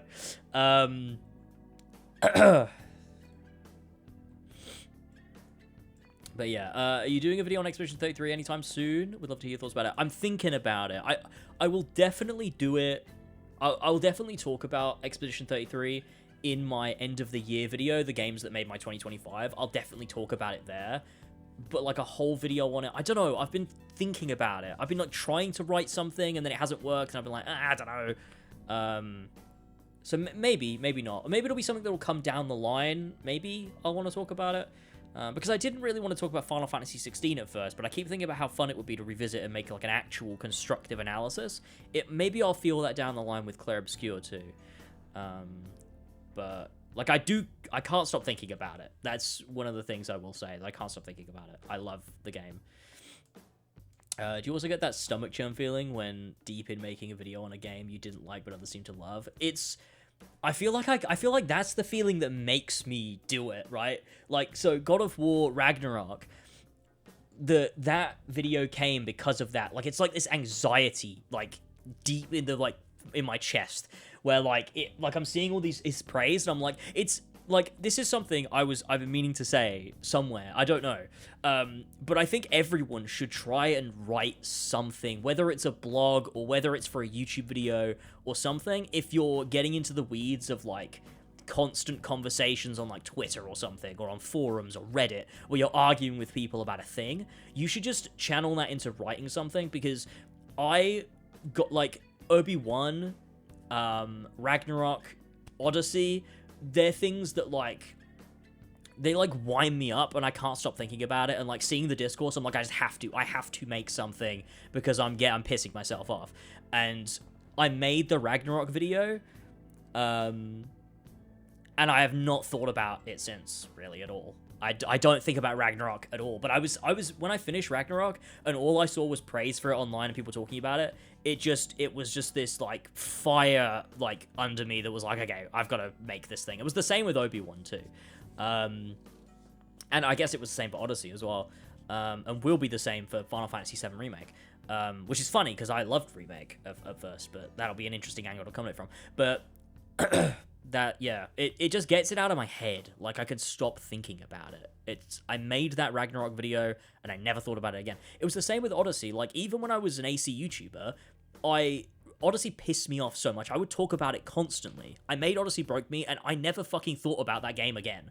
Like, obviously it comes up in discussion and conversation and things, but never in the same way where, like, it was just eating away at a part of my brain. Like, I just like, expel it from my system. It's amazing. It's wonderful. These days I don't argue with people who like my thoughts in the comments. Yeah, so do I. I rarely read comments, and when I do, I regret it. But sometimes there's some really nice ones. Like, I got one recently, or it wasn't even recently, I just found it recently, but it was from a while ago, where someone said, like, someone was a teacher that was like, oh, I recommend your stuff to my students because, like, they're an English teacher or whatever, and they're like, I just think the way that you write things and how you write about things that you love is, like, you know, quite inspirational, and hopefully, like, they'll pick up on that. It's like a good, you know, a resource for them or whatever. I'm like, that's so fucking nice, holy shit. That's one of the nicest things anyone's ever said to me. So sometimes you find those little nuggets of, you know, kindness and inspiration and, you know, ways that you've, like, you know, affected people in a positive way, but usually it's the worst shit ever, and I avoid it. So, you know.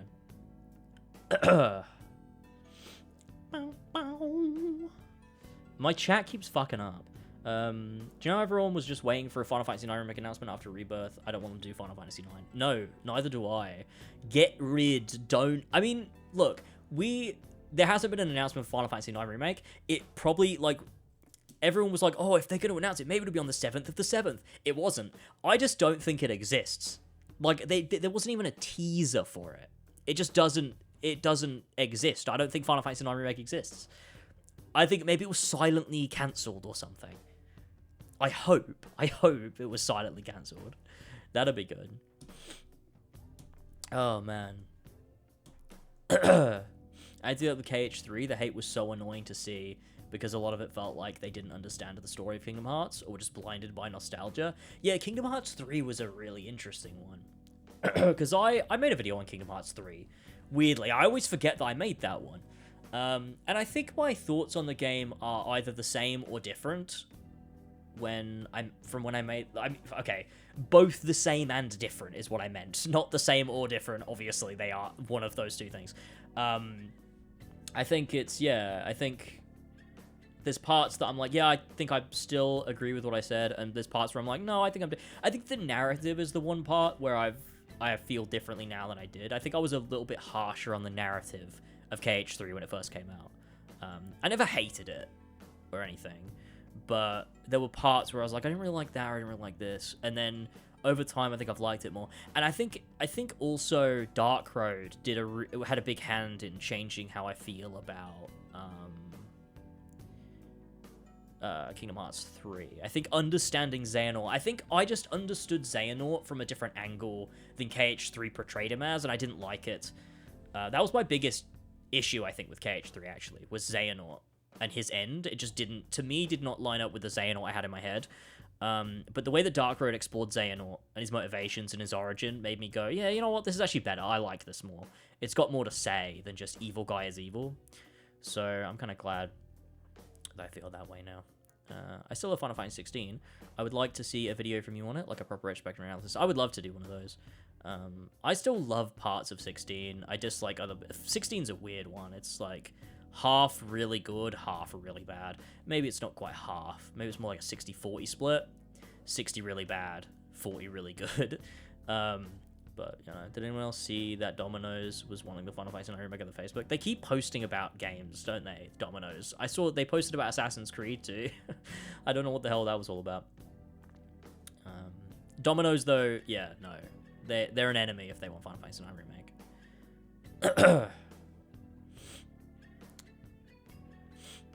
Yeah, the only thing with 9, though, is, like, I think at a point it must have been real, because it was on that NVIDIA leak thing, and then, like, every other thing on the leak list, like, came true. The only one that hasn't been announced was Final Fantasy 9. So, I don't know if it, like, it's got to have been silently cancelled, or just, like, in development hell, or they saw the success of 7 Remake and went, oh, we could do a bigger game, or something. I don't know.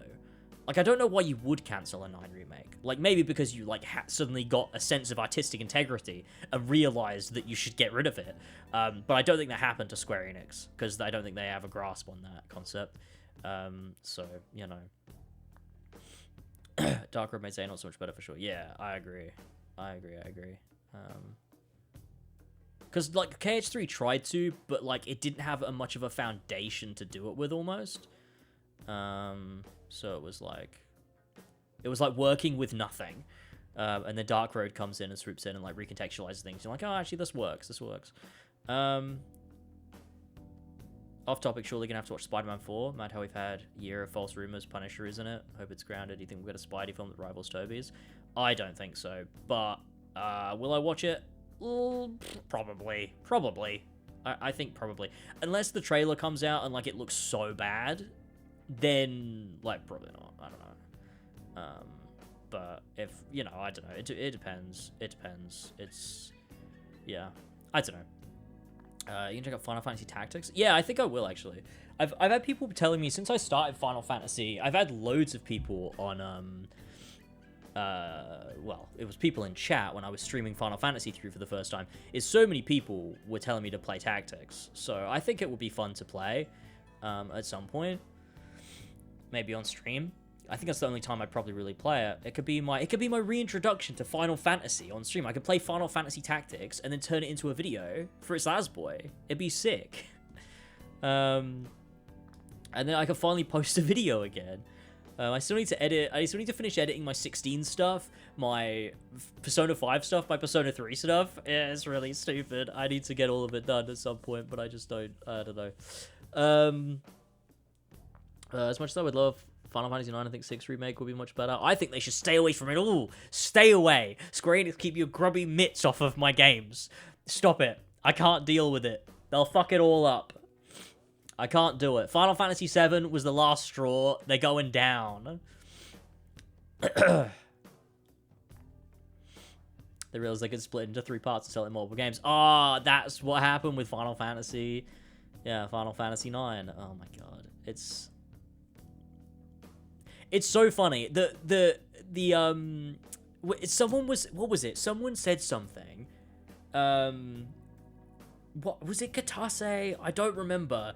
Talking about Final Fantasy VI as a remake, said something. There was a quote where he said something like, and I don't know who this was. It might not have been Katase. It might have been someone else. It said something like,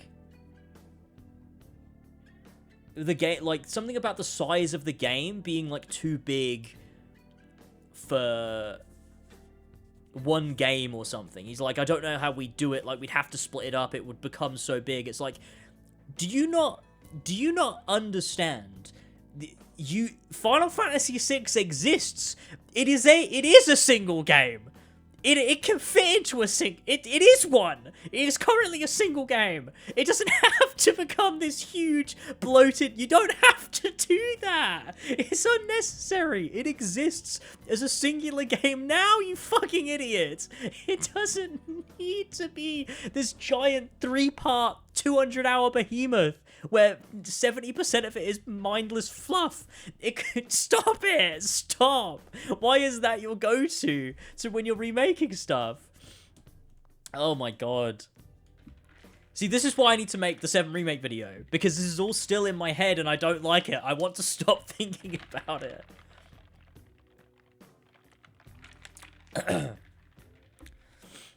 Yeah, see, the pixel remasters are good. I really like them. The way what is it? The grass color of Final Fantasy VI is a bit too bright. But you can mod that to change it if you're on PC. Which I did the first time I played it. But overall, like, they're a great way to play those games. I played Final Fantasy 1 with Elva last year. She played through that. That was great fun. It's so good. Very, very cool. I played Final Fantasy Tactics once. You can get Cloud in your party, but it's a long process. Oh my god, wait. Best game ever?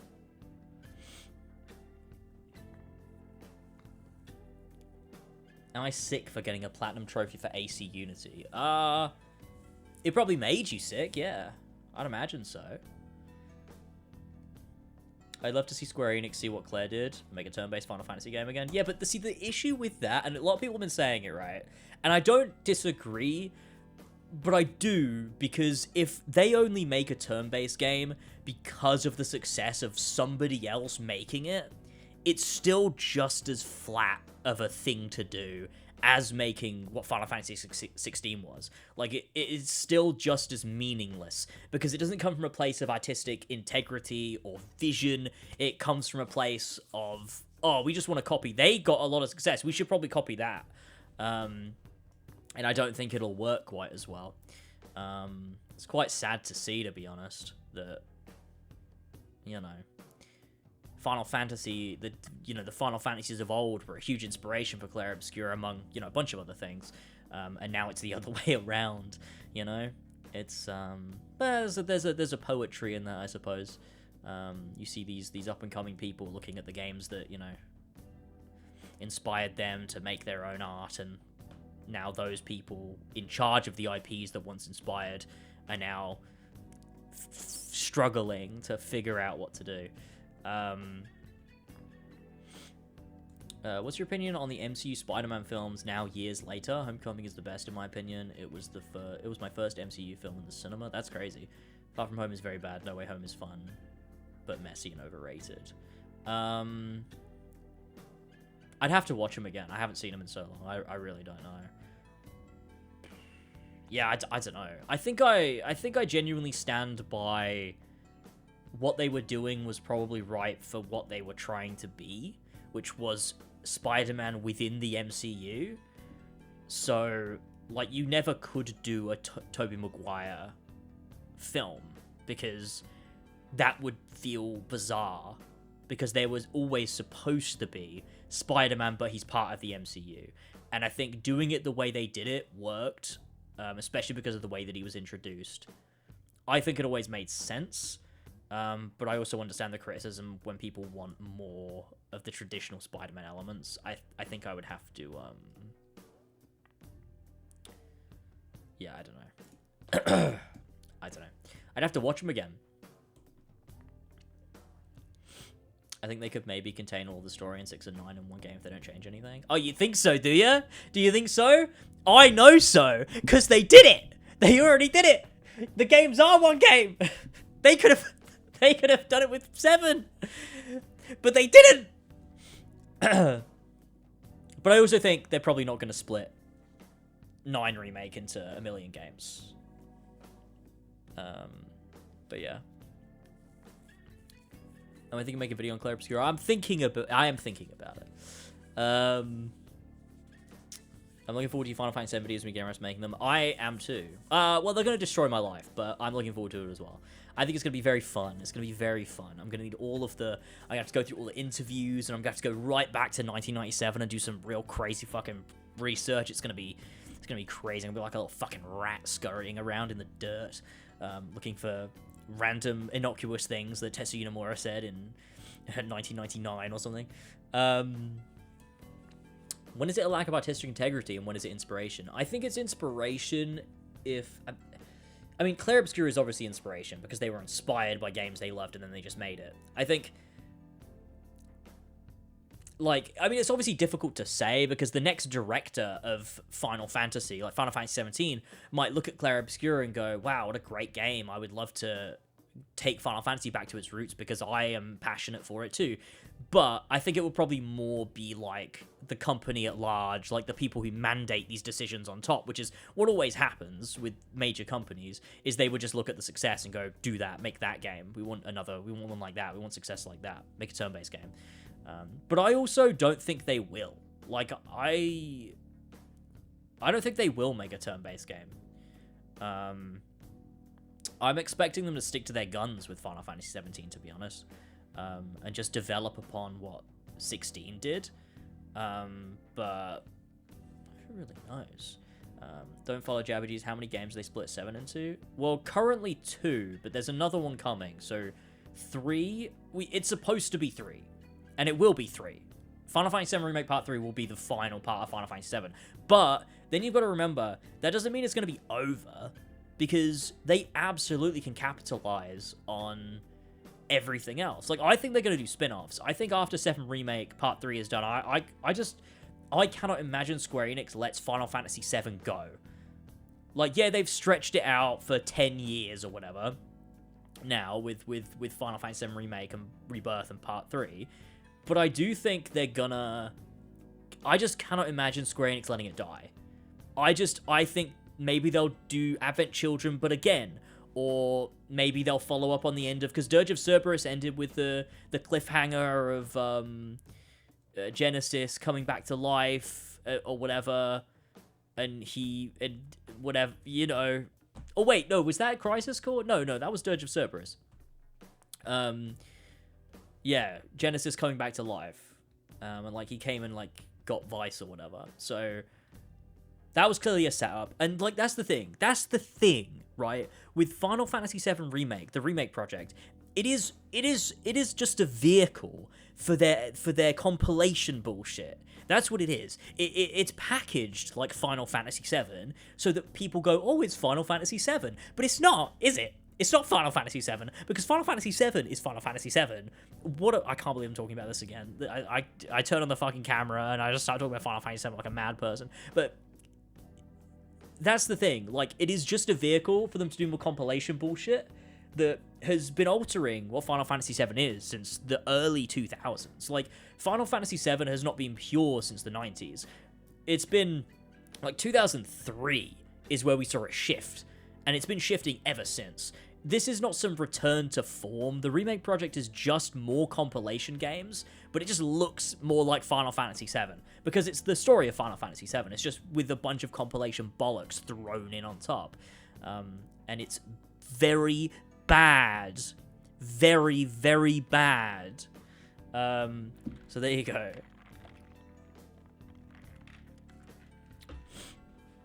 For some reason, in the OG7, there's a time jump at the end of the game. I really hope they make tons of game explaining what happened.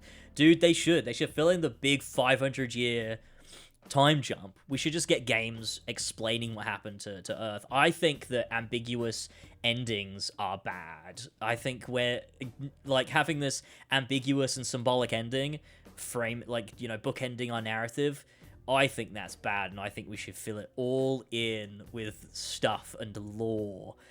Oh, man. It's crazy, because Advent Children sucks, and is very, very bad, and so is Dirge of Cerberus. But On the Way to a Smile is very good. And so there's, like, a part of me that's like, is it worth ruining the ambiguous ending for On the Way to a Smile, because On the Way to a Smile is really good. Like, that story with Red 13 is so good, but it's not worth... I mean, it is worth it for The Kids Are Alright, I will say that much.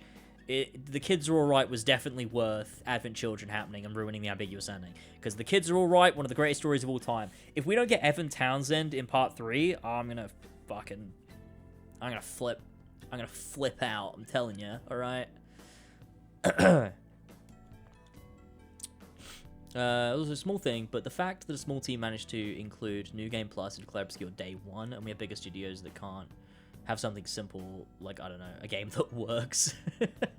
Yeah, true. I mean, I said this in my Spider-Man 2 video, is that I think that I think most studios don't include New Game Plus on day one on purpose. I think it's to inflate player numbers months after release, so that they can show their shareholders, like, look how many people play in our game. Look at it. It didn't die. People play in our game. I think that's actually why they do that. But yeah, it is very good to see how well Claire Obscura released. Like, I think that's also something I didn't really think about, is that the game is not buggy at all. It's so smooth. It runs so fucking well. I played that thing on PC, and usually Unreal Engine games are cooked and perform like shit, but it was buttery smooth on PC. I could play that shit at 4K on my 3090. It was wonderful. It's fantastic. That game is so well optimized and so bug-free and smooth and polished. It's so fantastic. Valhalla replay when? When I hit 2,000 patrons. We're almost at 1,000 though now, which means I'm gonna have to make that AC3 video. Which honestly, I'm kind of down for that. I'm kind of excited for that. I'm gonna have to do a lot of reading into the American Revolution, and the American colonies and everything. It's gonna be very fun. I'm looking forward to another big video like that, but you know, honestly, I don't care about New Game Plus unless it really adds something new to the experience. I'll just start a new save. I mean, I'm the same. I never really play New Game Plus unless like I adore the gameplay of a thing and I kind of want that experience of like, oh, let's run through the game, but like on a gameplay level, and with like, I think Dark Souls is a good New Game Plus. But any other game, I don't like. I just enjoy. Sorry. I just enjoy starting from scratch. I like having no gear or levels, and just because part of the fun of the game for me is the progression of it all, really, usually. So I don't think that I really vibe with New Game Plus, to be honest. It doesn't do anything for me. I agree. Should I retry Persona 5? It didn't click, but I kind of want to. Or should I buy Claire Obscure? If Persona 5 didn't click, I mean, it just didn't click. I don't know. You could give it another go. Or you could play Claire Obscure. I think Claire Obscure, I think if you're gonna, like, I don't know. I mean, I don't know you, so are you big on turn-based? Like, have you never really gelled with the turn-based? Or, like, was it just Persona 5's, like, life sim elements? That's not really life sim, is it? But, like, you know what I mean? Like, the calendar system, was that the bit you didn't gel with? Or, like...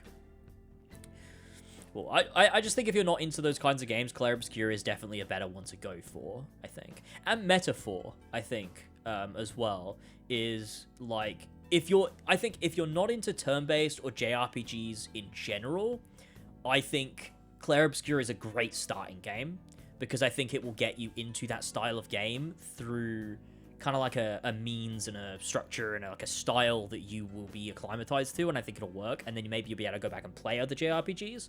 But also Metaphor, I think if you're already kind of into turn-based and JRPGs, but like you've played Final Fantasy, for example, but you tried Persona and didn't really gel with Persona, I think Metaphor is a great one to play, because I think playing Metaphor will make it way easier to go back and play Persona, because you'll already get most of the base mechanics. It'll just be in a different context, and it'll just be the context that you have to absorb.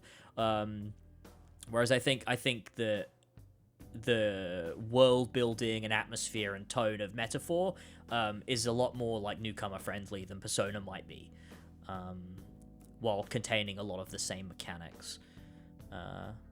So those are the things I would recommend. Yeah, Charlie Cox did great. And yeah, I said this, yeah, because Elva got a clip of him talking about how he was only in the booth for 4 hours. Kind of crazy that he just, like, yeah, just fucking knocked it out of the park. Movement progression, yeah, I agree. I don't think it just kills it. Unless it's a game that has a lot of grinding. In that case, New Game Plus can save you time. Yeah, true. I guess I'm thinking about good games. So, like, Assassin's Creed Origins, for example, I think I would only ever play that New Game Plus because I don't want the grind because it's boring. But also, I would never play AC Origins. So that actually doesn't matter. Although, when I make a video on it, I guess I will do that. Probably don't. I don't even play Fallout New Vegas, but when it comes to sandbox RPGs, it's unmatched in freedom. The vibe I got from that is unmatched. Sorry, I can't fucking read. I have not played New Vegas. Well, I've played bits of it. I've never played it through properly. I do intend to, though. So I will at some point. I don't know when, but I do want to play New Vegas. It's been sitting in my fucking Steam library for ages, and I keep staring at it. Persona 5 didn't click with me back in 2016, and after I played Persona 3 Reload and Metaphor last year, I got addicted to Persona 5 Royal, like, last week. Oh, shit. That's an interesting way to go. So you played Persona 3 first, and then Metaphor? That's interesting that Persona 3 clicked for you when Persona 5 didn't, because Persona 5 is, like, the game that most people, like, is easier to get into, I find, for most people. Although I don't have a huge sample size, to be fair. All the Astrobot levels dropped? What are the new Astrobot levels? Oh, the ones they announced at last State of Play? Or wait, yeah? I don't know. Did you watch Shogun? Yeah, I did. That is what I remember. So, sorry, I just had like a million thoughts at once. When I did my games that made my 2024 video, I made a Patreon video, which was all the other media that made my 2024. So, like, books and TV shows and movies and music. And I forgot to talk about Shogun. I fucking forgot to talk about it. It was so good, and I just completely forgot because I wasn't making a list as I was, like, I just completely spaced on it. That was so good, man. Such a good fucking show. So fucking fantastic. You don't get ones like that very often. The only turn-based games I play are Total War. Total War's good. I love the concepts of Persona 5. I just didn't vibe with the systems and the times, the restrictiveness at times, or hand-holding. I suppose Persona 5 takes a while to get into it, doesn't it? Like, Persona 5 kind of takes a little bit before it's like, okay, the training wheels are off, you decide what to do with your time. I think it does kind of, like, railroad you for quite a while. Once you get past that, I think it's really rewarding.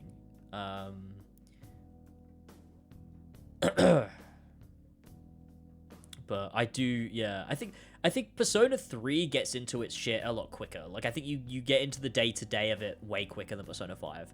Persona 5 takes a sec to get into it. It's kind of like the entire first arc is like a tutorial.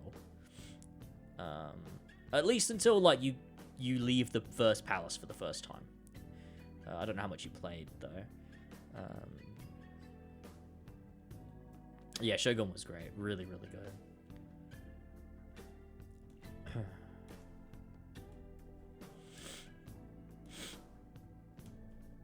I think for New Vegas, I think I'll keep it mainly vanilla. I don't want to, like, mod the fuck out of it, but I will mod, like, the bugs and stuff. Like, bug fixes, I'm happy to mod those. But I want to keep everything pretty intact rather than, like, modding the fuck out of it to, like, change features or add stuff. I want to, experience it pretty... Even with rough edges mechanically. But I'll definitely fix, like, bugs, like crashing, stability, and stuff like that. Because that's, I'm okay with fixing that stuff. I need to watch The Haunting of Bly Manor this Halloween. Oh, true. Yeah, that's actually a really good point. I do need to remember to do that. Hill House was so good. So good. Oh my god, that was so fucking good. The way that it, like, uses all of its characters and its concept to, like, explore a central thing. Oh god, it's so fucking good. What a rich show. I love that shit. It's fucking fantastic. If you could make a Final Fantasy game, how would you make it? Like, what type of fantasy world? What would the tone be and stuff like that? Oh my god, I do not know, actually. That's a really good question, because I have no clue. If I could make a Final Fantasy, that's a crazy question. I feel like for other games, I generally know what I would do, but I actually have no clue. That's something I never really have to think about, actually. But yeah, I like the vibes of Persona 3 Reload, but also I was a different person in 2016. Oh right, yeah, because it was like a large, different like gap between playing the games. That makes sense. I was getting GSK storyline when I dropped it. Yeah, I need to replay Persona 5 at some point. What game has made you ugly cry? Oh, Persona 3 Reload. I had to take a break while I was streaming that because I couldn't stop crying, and it was embarrassing, and like I was actually kind of a mess, and I had to go to the bathroom and like fix myself real quick, because it was really rough. I just could not stop crying. It was when I finished the what is it, the Sun social link, right towards the end of the game on the final day. I was an absolute mess. Like, it was actually really funny. I go back and I watch that clip, like that part of the stream sometimes, because like it was crazy how I it was like, I don't think I've ever on camera like been uncontrollably crying. Like, it was like I had to go on, be right back, and leave because I was like, I can't control myself. I could not control my emotions. It was just involuntary. Like, I was just like, tears were streaming. It was fucked. I was getting all fucking snotty. It was not nice. But great fucking game. Now I just finished Futaba's storyline, and that's where I stopped for now. I think I finished the palace like 20 days early, and I'm just vibing with the social sim stuff. Oh god, I do love Persona 5. What was the Persona 5 music right now? Oh man, I was on the verge of tears, yeah, finishing Persona 5. That shit got me. But it's for very different reasons. Like, it was a very different emotional feeling at the end of Persona 5 versus the end of Persona 3. It was very different. I watched Hill House this year. It was so good. I was highly recommend Midnight Mass. Oh yeah, someone else had to check that out too. I will have to do that. I'll definitely have to do that. For sure. Man, I have been playing the shit out of Death Stranding 2, and I need to get back to it really at some point to finish it, because ideally I want to finish Death Stranding 2 and have that trying to process video out before I go to the Kendrick concert in like just under 2 weeks, because I think that would be good, and then I can finish the open worlds video after, and then see where I stand to do KCD and other things that I have on my list of things. Time to craft Persona 4 now? Yeah, true, I do need to get to Persona 4. I thought I would have my office ready to go sooner. I way underestimated how quickly I could have the shit done. But God, I want to still be able to get onto Persona 4 while it's summer. I still want to do it during summer. I need to get my office finished. I think this weekend I'm gonna get a ton of stuff done for my office. I'm gonna get a bunch of shit sorted. Next weekend I am away, but then the weekend after that, I think maybe I'll get everything finished, and then maybe we start Persona 4 then. So like start of August, which is way later than I intended to, but you know, shit happens. And then maybe August will be when I can start Persona 4 and really get stuck in. I mean, I bought the game, I have it, so it'll be cool to do. I'm looking forward to jumping in and getting stuck into Persona 4, because I've missed it, you know? I've missed the vibes. I've been thinking about Persona a little bit recently, actually. So I think it'll be good. It'll be nice. Sorry, I was just checking my notifications there. Okay, I think maybe while there's a break in chat, it's maybe a good moment, a good chance for me to wrap things up. Because we have been chatting for a while, but it's been nice to catch up and just have a bit of chat with everybody.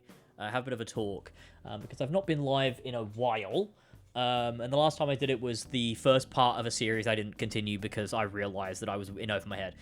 So yeah, just a quick update as well on that for anyone watching the VOD or anyone here that's wondering was with the Saints Row Marathon is I started it, I realized that I was not ready to start streaming again, and then didn't continue it.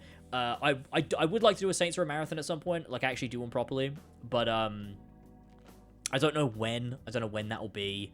At some point, maybe I will do one, but not yet.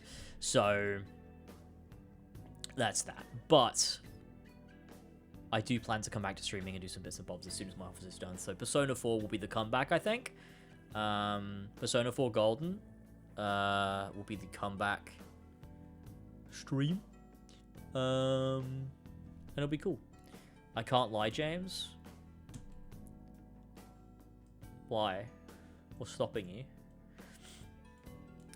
What was I saying? Bug. Yeah, Persona 4 will be the comeback, I think. Persona 4 will be the comeback, so that'll be cool. Did the game look good? We did. The event was like, they didn't really show much. It looked, yeah, fine. I don't know. It looked fine. I don't really have like strong feelings. It just looked like game, like cool. I'll still play it. I got nothing from that event though. AC retrospective, let's go. It'll be we'll be there. How many patrons am I away from the number I need to be at? 41. 41 patrons away. That's crazy. 41, I'll have to make the AC3 video. Cool. I might have to tag in to do the fucking marathon because you made me want to play the Saints Row again. You aged me with those streams. Yeah, I do apologize. It was fun. Like, it was fun. I think for me what it was that streaming can sometimes be a bit of a chore. Not a bit of a chore, but it's like an extra thing to do. And it's easier to do if it's a game I was gonna play anyway. So like Persona 4 is like, I'm looking forward to playing Persona 4. It's a game that I would play whether I was streaming or not streaming. So when I'm done with Death Stranding 2 and I'm just working on videos, it's like, Persona 4 is the next game I'll play. I'll just stream that one. That'll be fun. Which means I can just sort of lock in and we can stream it. I can play Persona 4. It'll be great fun. But with the Saints Row Marathon, I wasn't going to play Saints Row anyway. I was playing that specifically to stream it. That was not something, like, if I weren't streaming, I wouldn't be playing the Saints Row games through. I was doing it just to stream it, which makes it, like, I don't know what the word is. Like, I don't want to say performative, because it was, like, you know, it's fun, but, like, I'm, like, putting myself out there to do it. Whereas streaming Persona is easier, because I'm just going to play it anyway, so that's fine. But when I stream something specifically just to stream it, it's like it's kind of got to be worth it. Not money-wise, but like vibe-wise. I don't know. I just think, you know, not a lot of people were in chat. It was a little bit of a slow stream, and it kind of made me go, do I really want to commit to playing every Saints Row game? It's a lot to commit to. So I just kind of was like, I don't know. I'll leave it for now, I think. And I'll get back to streaming with something I'd be playing anyway. Because if I'm playing Persona 4 and chat dies and, you know, there's not many people to show up or whatever, it's not the end of the world because I would just be sitting alone playing it anyway. The chat is just an added thing that if people want to show up, then it's cool. But when I'm actively only playing something to stream it and chat is, like, not the most active, then it's kind of like, oh, shit, I don't know why I'm doing this. Which was fine when it was like The Last of Us and Assassin's Creed, because chat was super active. It was a ton of fun. Like, I was streaming to chat with everybody. But yeah, with Saints Row, it just didn't work out super well. But that's fine. That's fine. It's just like that sometimes. You live and you learn. Have you seen the actor for Edward basically teasing Black Flag? Oh, yeah, I did see that, yeah. Or I heard about it. I didn't actually see it myself. I just know it's a thing. Someone said it or something? I don't remember, but yeah. Yep. That'll be great. I just can't play Black Flag anymore because of the tailing missions and upgrading the Jackdaw. I love Edward and his journey, but I don't have the patience for it anymore. Yeah. I get it. Black Flag does kind of like fuck itself on its mission structure, its main mission structure, which is a shame. It is a shame. Are you still planning on doing a video about Doctor Who Series 15? Yes. Tentatively, yes. I still don't know when or, like...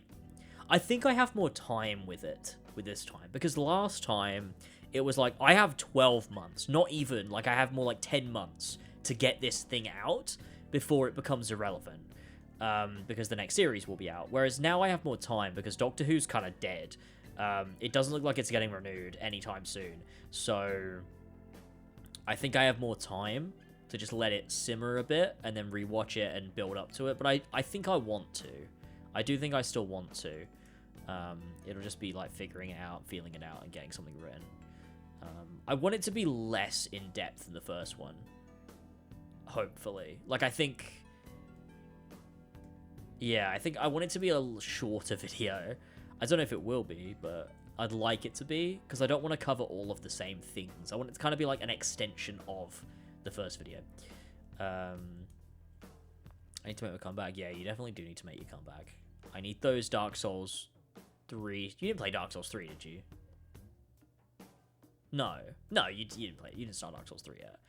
I was getting Mario and you mixed up. I did that during your entire playthrough of like Dark Souls 1 and 2, is they both just melded together in my brain because it was sitting in like the same, like just sitting in Twitch chat, seeing the little video.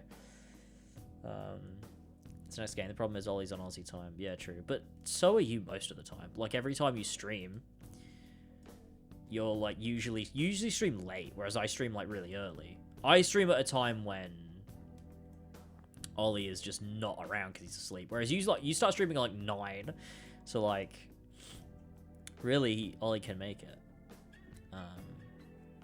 But yeah, but I will be there nonetheless. I need to see that. Hope the move went smoothly. Well, honestly, it didn't. But like we're fine now, so it's good. I appreciate it. I love that you commented on my Cohen's Bully in the Alley video. Yeah, I did. How many likes does that have now? Oh, man. Those were the days. Bully in the alley. Help me, Bob, I'm bully in the alleyway. Hey, bully in the alley. Help me, Bob, I'm bully in the alley. In the alley. It's like the first thing that comes up when you type bully in the alley. There it is. Oh. Yeah, that's it. That's it. Oh, it's so good. Wait. Oh, man.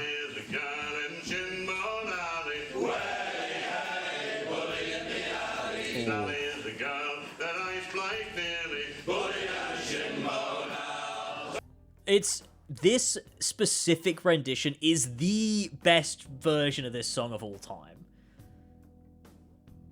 Where am I in the comments? I can't even find myself in the comments. There I am. Oh my god. It's me. Man. It's that opening. Oh. It's like crack. It's literally, it's like crack, the beginning of that fucking video.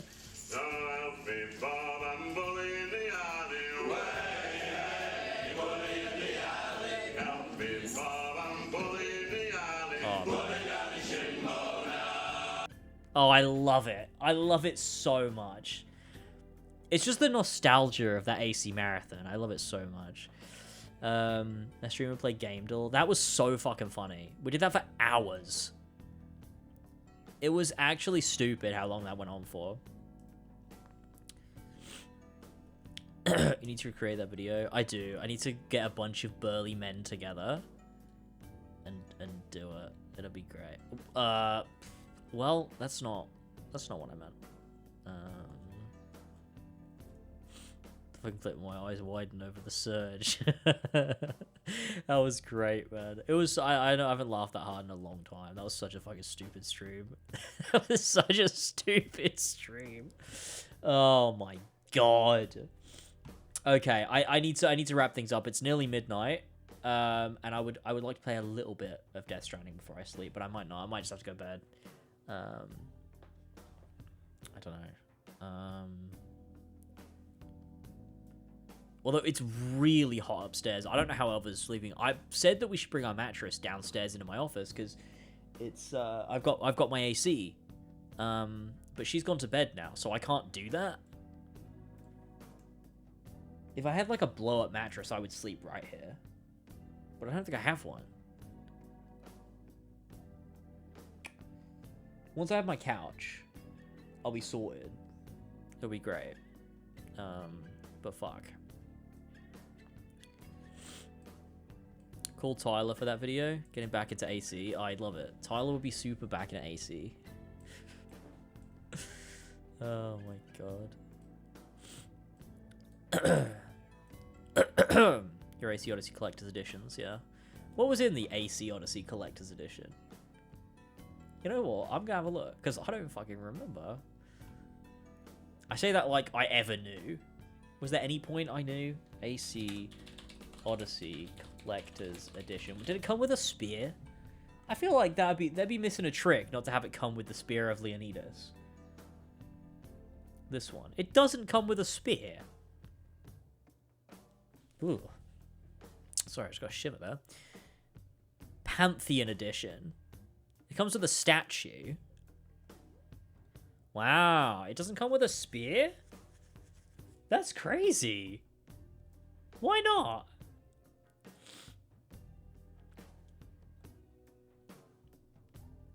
That's great. Is that real? Cassandra Edition. Why is she dressed like an assassin? Wait, that is an outfit in the game, isn't it? I had that. The Blind King mission.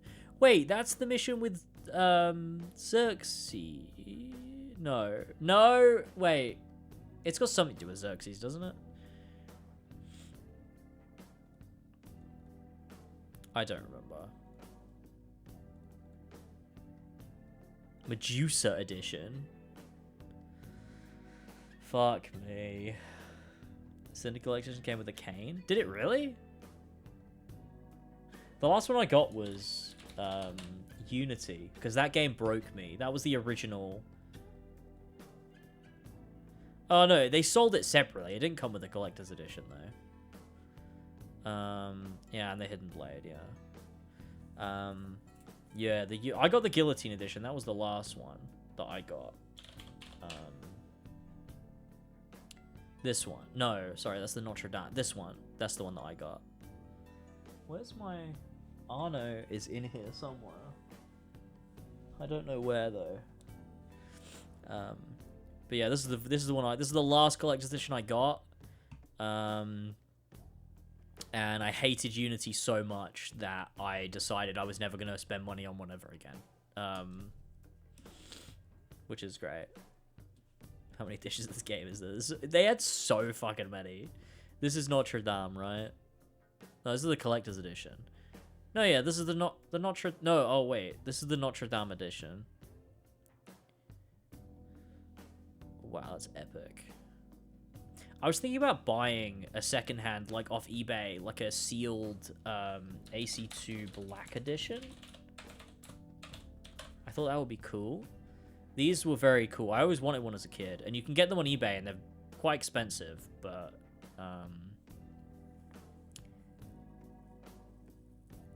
that would be quite cool. There also was a white edition, too, I think. Yeah, the white edition. Black edition was better, though. So Ubisoft's always been a little bit woke. What was that other one? Oh, wait, yeah, the AC... This is one I've actually wanted to buy. I've actually been considering this. The AC1 Collector's Edition. I would love this. this limited edition AC1 box, I think will be really cool. But they are really rare. Is it this one? It might be that one. There's two different types. I think there's this one, and then there's this one. I kind of would like both of them. Hey, man, I want both of them. But, you know, the patches fix Unity? Yeah, true. I saw a fucking post. Oh, no, wait. It was someone sent it, wasn't it? The AC Reddit post about Unity. Quite funny. I got the more expensive edition of Origins. And when I came back to replay it, they took away my extra stuff. Oh, dude. This has happened to me like 3 times now. I went on to Origins to get some footage for some video. I don't remember which video it was, but I needed some footage of Origins. It must have been the AC2 video. And I couldn't load my save because they took away my DLC. And that happened before. I've had to buy the Origins DLC 3 times. And now I can't access my save because I'm not buying it again. So, I don't know. Would I ever murder you if you got one? I don't know. Maybe.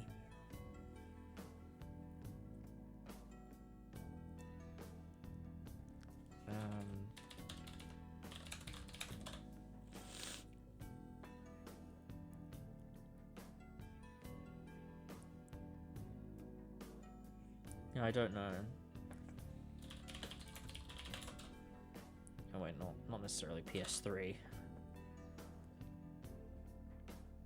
I want like a sealed one. Yeah, I don't know. I'd have to look.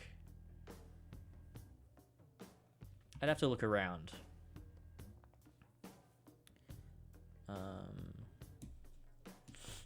It's scummy as hell. Yeah, I don't know why.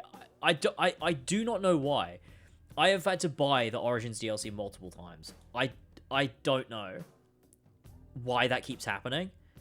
Like, that's like, and the thing is, we all know I had it because I made videos on it. I obviously owned it at some point, but now if I try and boot up Origins, I can't access my save. It says that you don't have the DLC, and I go into like the manager and I go and find the DLC, and it's telling me I have to buy it, and it makes no sense. It makes no fucking sense. Shadows is on sale. You're gonna get it. Yeah, man.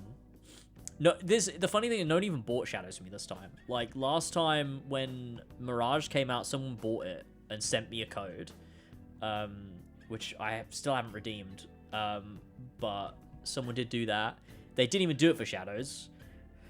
People don't even care about me playing Shadows. Can I could check. Let me check, though. Because maybe I'm wrong. Maybe someone did, and I just haven't checked. I need to search the word Shadows in my emails. I'll buy it for you, James. If you do, I'll find you and get up to you. Shadows. Oh, no. Shadows of Doubt. Oh, I tell you what I did get, though, was Red Bull sent me... Oh, I actually own Shadows of Doubt? What? I didn't realize I owned the game. Oh, sweet. I'll play that at some point. Yeah, Red Bull sent me AC Shadows because they reached out to me. Like, I think a lot of companies that partner with Ubisoft will, because Ubisoft don't want to work with me, and obviously I don't want to work with Ubisoft either. Like, I think that's very clear. If Ubisoft reached out to me, I would not work with them. But the point being, Ubisoft knows not to reach out to me. However, because I make high-profile and like well-received Assassin's Creed videos, companies that work with Ubisoft don't know me. They just see that I make videos on Assassin's Creed that do well. So, like, Magic the Gathering, like, reached out to me, and that's how I got all of those Assassin's Creed Magic the Gathering cards that me and Elva opened on stream that one time. And also Red Bull reached out to me to give me Assassin's Creed Shadows themed Red Bulls, which, by the way, wasn't even AC Shadows themed. Let me find the picture. Hang on. Where was it? Oh, shit, I don't know. Shadow? Would it be... Wait, Red Bull? Ah, yeah, it was here. Wait, hang on. How do I find... Showing all photos. There we go. Yeah, so... It was this. This is what it looked like. That was the packet. Like, the box on the front, which I guess is Naoe's Hidden Blade. Yeah, like, this was the side of it. That's what it looked like. But inside, like, I thought the Red Bulls would be, like, what I thought was, the Red Bulls would be, like, one would be Yasuke, like, having, like, an art of Yasuke on it, and one would have an art of Naoe on it, and it would be, like, themed, right? Because they, like, but no, they just sent me 2 normal Red Bulls in a box that looked like a fucking Japanese Hidden Blade. That was it. But I got 2 free Red Bulls out of it, so that was very cool. Because I do drink Red Bull from time to time, so that was great. What was the point? I don't know. I guess they expected me to post the picture of the like the picture of the Red Bull online, because that's what a lot of companies just expect that you'll do, because people do that. They get excited, like a company sends them something and they just post it on social media, like, look what I got, this is so cool, because people love flexing. They're like, oh, I got a free thing, whereas I don't care about that. So I take the free things and then never tell anybody about it. So I just have loads of random free shit that look, I've got oh, you can't really see it, but they sent me the collector's edition of Tainted Grail. Thank you for The subbing, Fall you of sassy Avalon. little Pog champ. And it's just sitting there. The box is just sitting there because they reached out and were like, "Do you want this?" And I was like, "Yeah, sure, I'll have it." And I've not done anything with it. It's just sort of there. They gave me the game too. It's been sitting on my Steam. I've not tried it. But yeah, I just have the collector's edition for that random game because I just like I find it difficult to say no to free things because it's like, well, I'll take a free thing. Why not? I'll have it. I might not do anything with it, and I might throw it away one day. But like, fuck it, I'll take it. Oh, you got the you got the AC Shadows Rebel as well. That's so good. It was great. Thank you, Magor, by the way, for the 2 months. Oh, I got the sake as well from Ghost of Tsushima. I got one of those too. I still have the box somewhere. But they sent it in the PlayStation box. That was very cool. Sake was really nice too. I really liked that. That was very, very good. And they sent like a poster came with it or something as well. I don't know what I did with that, but that was very cool. That was cool. I liked that. Yeah, I'm trying to think what other things I've been given. I'm trying to think of stuff that I've been sent. I kind of like when companies... My funniest and longest running bit was Loot Crate. That was so funny. That whole era of every single Quickfire Topics had a Loot Crate sponsorship in it, where I would just rip into the crap that they gave me in that box, and they just kept sending them to me. I have so many Loot Crates in this house. There is a box somewhere out there that just has like 7 or 8 Loot Crates in it, full of fucking junk. But I just wanted them to keep sending it to me because it was really fucking funny. I loved that shit, man. That was so good. I have a tendency to say no to most things people do. Says me, they want to send me more than I accept. But the AC Shadows Rebel cans were too funny. Yeah, it's pretty funny. It was very funny. I think I should say no more often, to be honest with you, because most of the crap I get sent, I don't do anything with, and some of it I do just throw away. But I'm just like, go ahead, go on, send it to me. Maybe I'll do something with it. But yeah, I don't know. I think the best thing I was ever sent, actually, to be fair, like, it wasn't like merch or anything. Just like the best thing that a company just like ever sent me for free was this monitor, this BenQ 32-inch 4K monitor. This thing is so good. I love it. It's amazing. And it's really expensive too, or at least it was at the time. So I love this thing. I really, really love this thing. I think it's great. Oh, they sent you one as well? That's crazy. They must go through like a list where like me and you come up like next to each other or something to get all like the same stuff. Yeah, it's a great monitor. I fucking love this thing. I've had this for, yeah. Must have been, I think it was 2020. It was when I was working on my Witcher 3 video, so it must have been 2020, yeah. They were sending me a light bar, just get one of them. I don't think so. But I do think they are. You know what? I might have said no. I think that does ring a bell. I think they did actually ask me. I think I might have said no to that one. And I don't remember why. But I do remember them maybe saying that. It's a shit product, to be fair. Okay. Well, I'm glad I said no, then. I remember when I subbed for 3 months of Loot Crate anime and I'm only getting one of the 3 boxes. That's crazy. Did you complain? I would complain if I didn't get my Loot Crate anime boxes. What's your favorite AC robes and hidden blade designs? You did not just ask me that question, motherfucker. You did. I don't know. Fucking White Light asked me that. I can't believe White Light baited me into ranking the AC robes, doing a top 5 AC robes. That was crazy. He shouldn't have done that to me. That's embarrassing. And I kind of hate him for it. I have a feeling our emails are on the same lists. They cut about between various PR firms. That would make sense. What's your favorite armor from Odyssey? The one with the big red thing. It was back in like 2017, maybe. I only subbed because it was Ruby themed box and I could only do 3 months. The only thing I know, but all of my knowledge of Ruby is from the H1 My Guide video, which is a great fucking video, by the way. Spoken to White Light like once in passing on a stream chat. I mean, I've spoken to him I've spoken to him a few times, but it was when I had him on Jazz Lounge. It's very funny. Wait, my favorite robes or Hidden Blade? Wait, actually, let me think. Let me just hang on. Favorite Hidden Blade? Altair, definitely. We're talking about not just the blade, right? Like the bracer too. Like if we're talking about just the blade, then I don't fucking know. But the bracer, Altair is absolutely my favorite. I love it. It's so beautiful. Robes, Armor of Altair. Easy. Did it. Nailed it. There you go.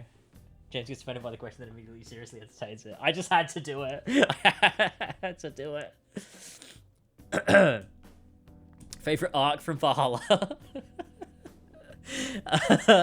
Wait. Favorite arc from Valhalla? Like, actually my favorite. What actually would be my favorite arc from Valhalla? Like, I'm thinking, because it's like, there's multiple possible, like, potential choices here. Like, you either go for the fun, like, you either go for Gloucester Shire, which is, like, the most memorable and funny arc. You maybe go for London, because it's, like, it's got those vibes and stuff, but also then, like, London is so, I don't know. I think the London arc and the Winchester arc and the York arc are kind of disingenuous, and I don't like them for that. I think I'd go with the Hamptonshire arc, maybe.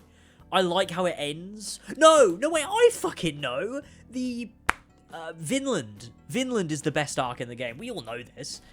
Vinland is objectively the best arc in Valhalla. I always forget Vinland exists. That is the best one. Yeah, 100%.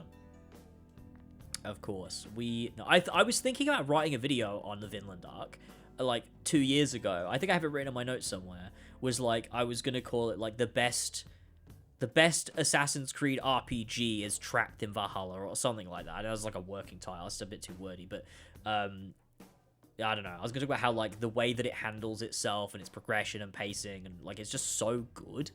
But it's like trapped inside of it's the only arc that's not bogged down by the bullshit. It's just, it feels very honest, and I quite like that about it. Who is your favorite member of the Rooks? Well, the only members of the Rooks we know are Jacob and Evie Fry. So, one of them. There you go.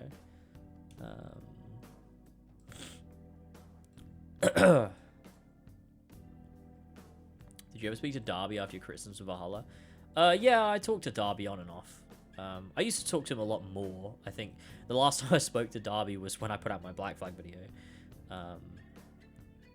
He said it was really good, and he really liked it.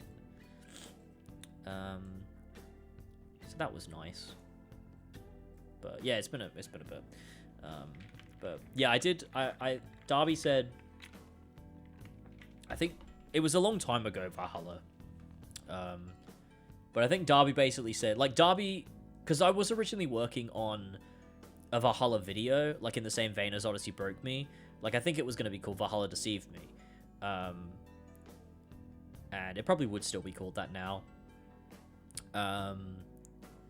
But Darby said he was looking forward to that at the time, and that he probably agreed with a lot of it.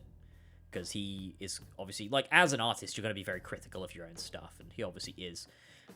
But I would imagine being trapped within the Ubisoft machine makes it easier to be critical of your stuff, because you kind of wish you had a bit more freedom, probably. But that was years ago.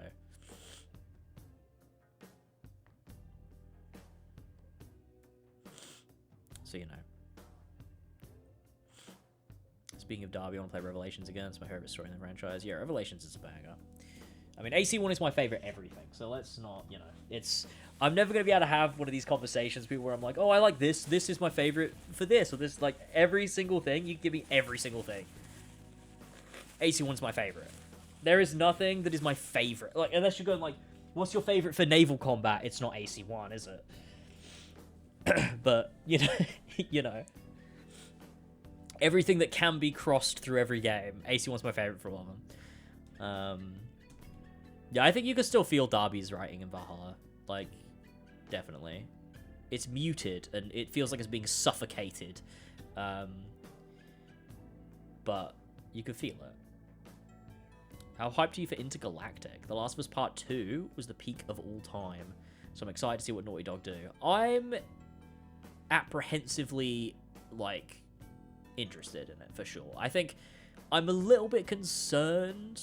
I need to watch Repadusky's new video on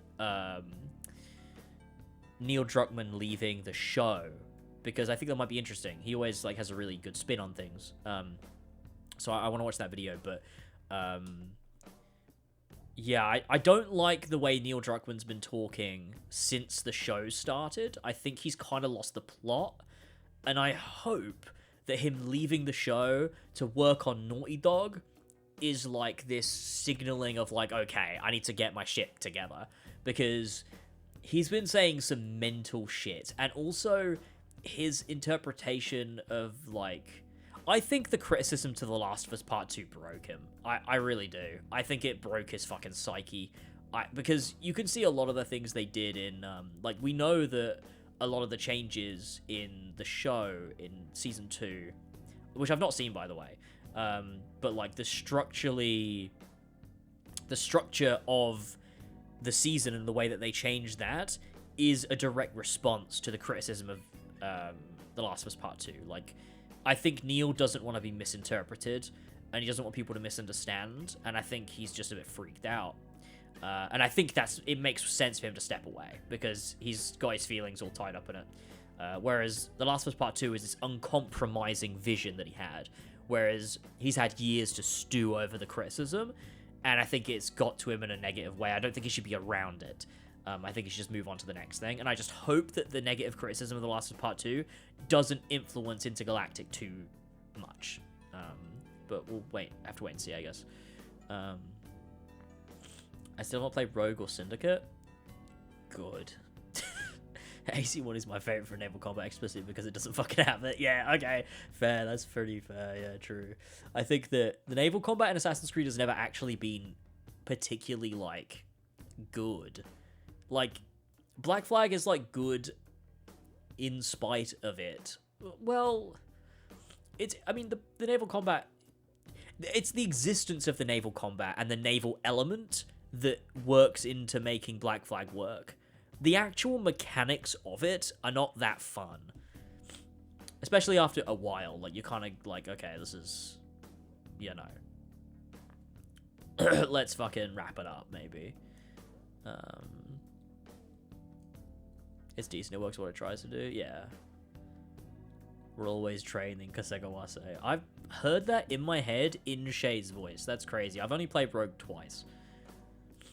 One time was on the stream. No, wait. Three times. Three times. Little pog champ. Nice glasses.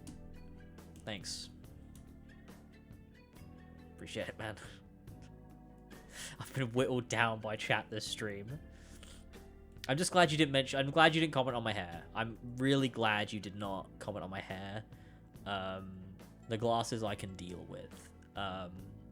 Okay, thanks, Ethan. Yeah, this is great. This has been a great stream. That was earnest? Oh, was it really? I've had these glasses for years. I was gifted them. And I also do like them, by the way. Thank you for the sub, though. I think he secretly doesn't like what Craig Mazin has done with the show. I don't think he understands Ellie as a character. Last of Us 2's. I think there's an issue with both. Like, I think Craig has made changes that Neil doesn't like, but I also think Neil has made changes that are detrimental to the show. I think they're both fucking with it. And I think Neil going makes the most sense. James, you forget to pay your power. What does that mean? Because it's dark? I mean, I can turn the lights right up if you want. Hold on a minute, I'll do it. What do you think? Is that better? What do we think? Yeah, no, I gotta turn it down. That's not nice. On my... Yep, no. I don't know. I don't know where I had the lights. There we go. That was quite awful.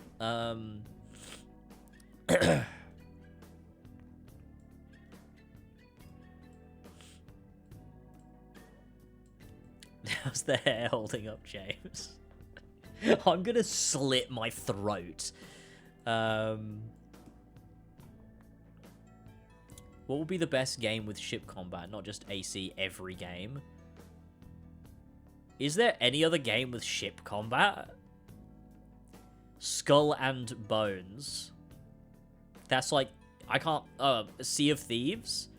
Kingdom Hearts 3. Yeah, you know what? KH3 might be it. Wait, what's Pirate Yakuza like, though? We need Tassos. Maybe Pirate Yakuza's got really good combat. It looked pretty good, I will say, on the reveal streams and stuff. Pirate Yakuza looked like it had some really nice naval combat. Are we starting Hollow Knight then? What, right now? Yeah, sure. Let's do it. Let's jump right in. I feel like I'm going to slip on a banana peel IRL.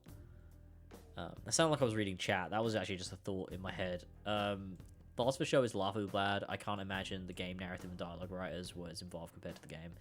Yeah, I've seen clips. It's, yeah, real rough. Real rough. Holy shit, that was the first time in history anyone has ever said we need Tassos. I think Black Flag is the standard for naval as a casual mechanic. It's just not an interesting gameplay premise to stretch out and over entire game. A necessary evil, maybe. Yeah. It's weird. I love Black Flag, and I love its vision, but I would agree. I don't like the gameplay of the naval combat itself is not that good. It just is like. I'm gonna be a dad was Craig Mazin's idea. Oh, God. Do you know what I think? I said this on Discord, and I think the reason Ellie is uncharacteristically childish in Season 2 is because they're stuck with Bella Ramsey, who does not look like... She looks younger than she is, right? Like, I think we can all agree. And so I think being stuck with Bella as Ellie has led them to be like, we need to write the character. We can't write Ellie the way she is in The Last of Us Part 2, because Bella is not going to work. We've got to play into more of that Last of Us 1 vibe and adapt to that. I feel like that's what they decided to do. But the Last of Us TV show casting was very bad, all round. I said this on stream before. Bella Ramsey, I think, was poor casting. I also think Pedro Pascal was poor casting. just don't. He doesn't fit Joel for me at all. It doesn't feel right. And I think he gets a pass from a lot of people for some reason. Like, people are hung up on Bella Ramsey, but they don't give the same scrutiny to Pedro Pascal. And I think both of them were poor choices. And it just, yeah, did not work for me from the offset. I said this, when season 1 was airing of The Last of Us, it did not work for me. I did not think it was very good. The only episode I liked was episode 3, which was not from the show at all. It was completely its own thing, and I thought that was a really, really good episode. Like, just a really beautiful episode of just television in general. I thought it was just great all round. The rest of it just kind of was like, it ranged from middling to genuinely bad. And it seems everyone's kind of woken up with season 2. But at the time, like, I couldn't criticize season 1. Everyone was fucking on my back over it. Like, oh, you're being too critical. You're thinking about it too much. So just fucking enjoy it. You can't enjoy anything, man. So it was just, like, kind of exhausting, and I just decided not to bother and just be like, yeah, it was fine, whatever. And then just kind of moved on.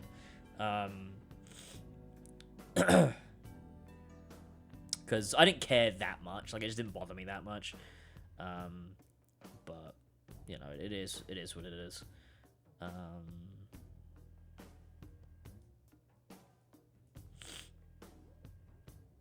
I can't lie, I think The Last of Us Season 2 really is the fault of Druckmann trying to appeal to the vast majority of people who dislike the game. That's what I think as well. And Craig not knowing what the game was actually trying to do. It's a clusterfuck. I also think it's why the dialogue is very blunt, where everyone just tells you what's going on the show. Yeah, exactly. I think that too. I think it's Neil's fault probably more than Craig's, to be honest.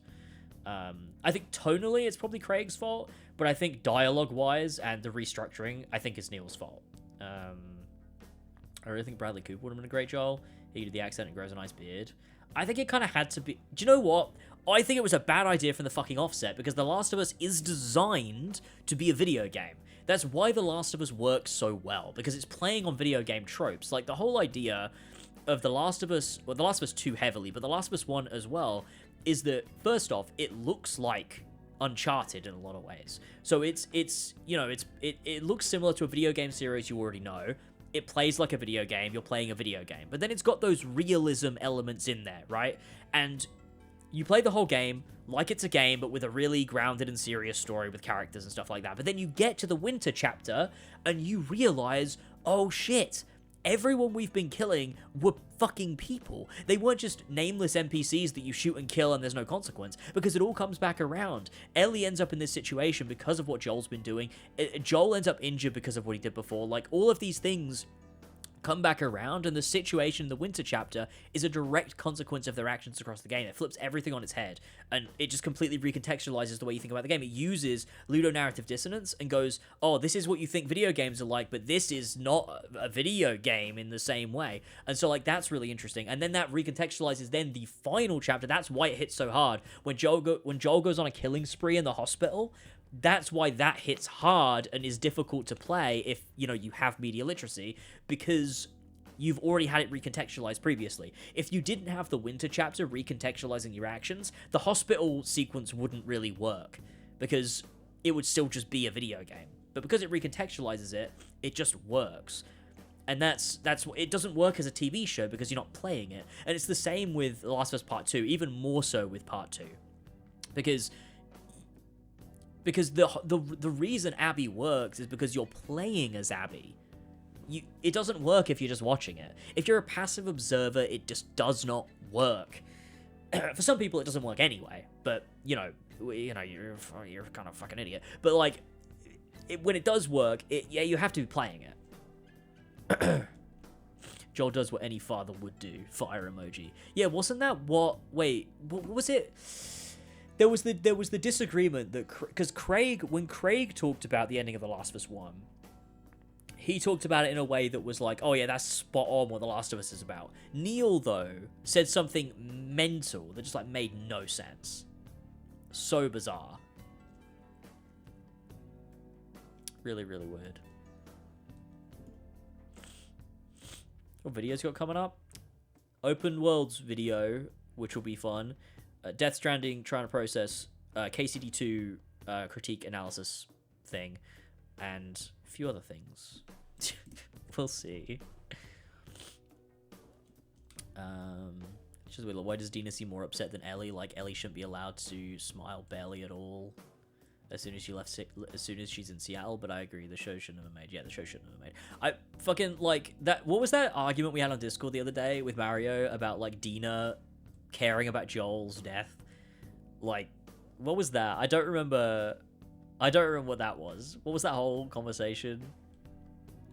Of like Mario trying to argue that Dina has a deep meaning for Joel, a deep relationship with Joel, and like genuinely cares, and like no, that's not at all. Like, she goes along with Ellie and says nice words because Ellie cares about Joel, not because Dina cares about Joel. Which is interesting. Death Stranding, you can't keep getting away with this. You never tell us what you're working on. Oh, it's a new video that just came out of nowhere. Yeah, well, I'm not working on it. It'll just be a trying to process video when I'm done with Death Stranding. I couldn't remember the name of the game. That'll be sick and sweet. I was watching some of my trying to process videos earlier today, and it's cool.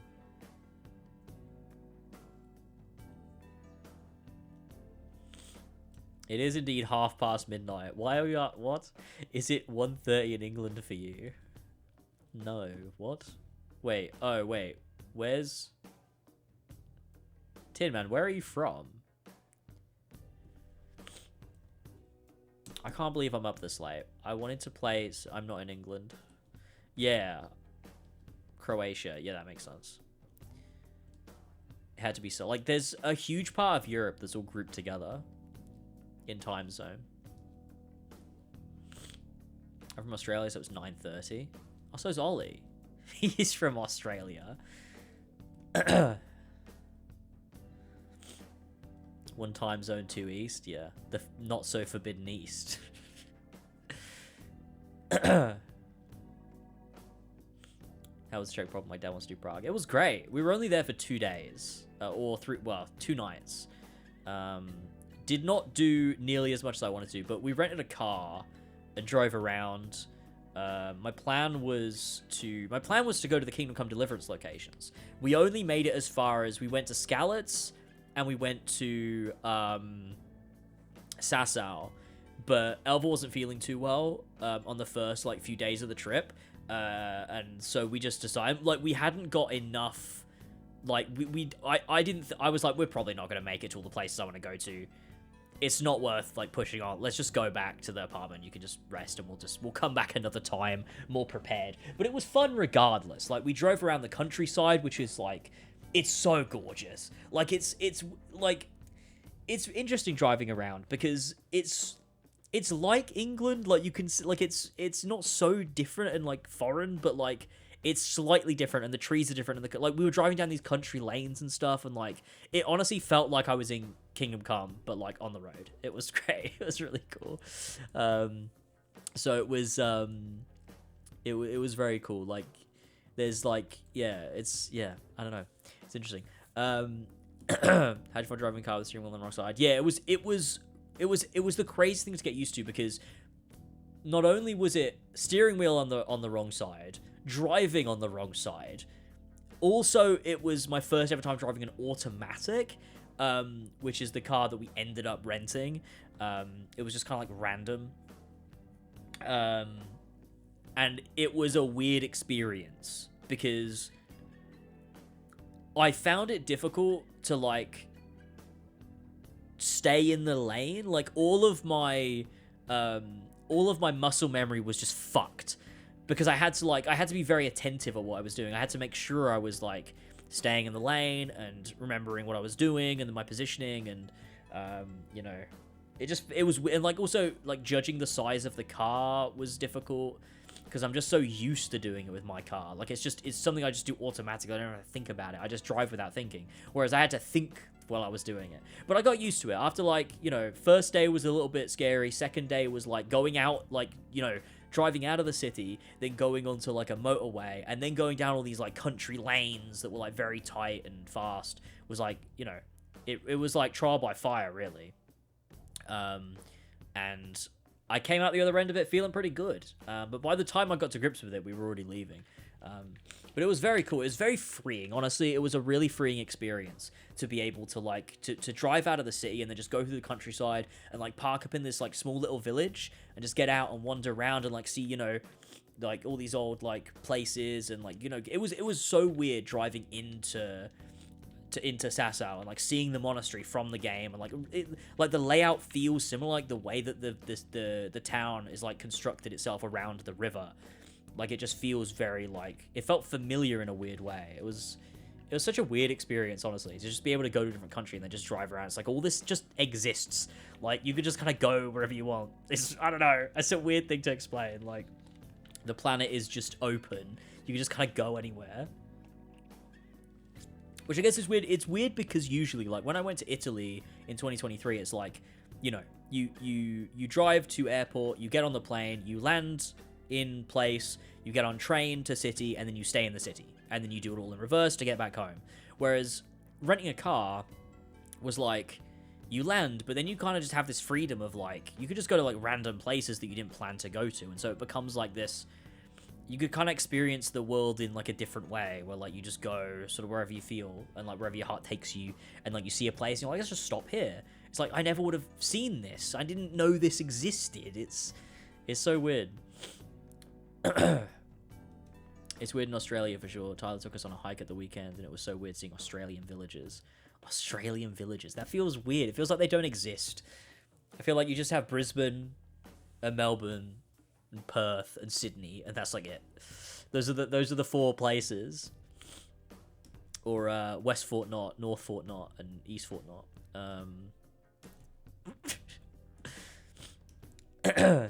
Australia, true. Australia doesn't. That is actually true. He almost had me for a second there. Australia doesn't exist. Yeah, we know this. This is known. Oh my god, it is 12:30. I should wrap up. I should wrap the fuck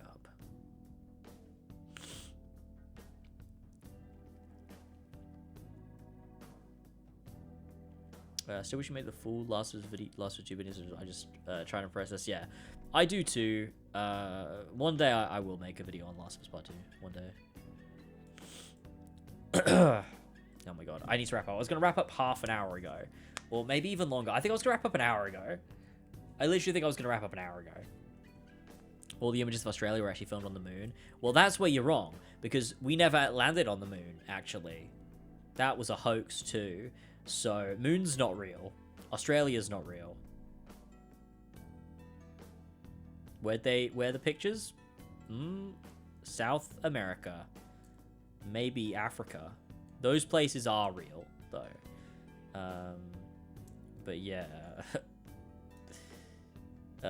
Any plans for a Rome trip? Some of the Brotherhood sites? Definitely will soon. I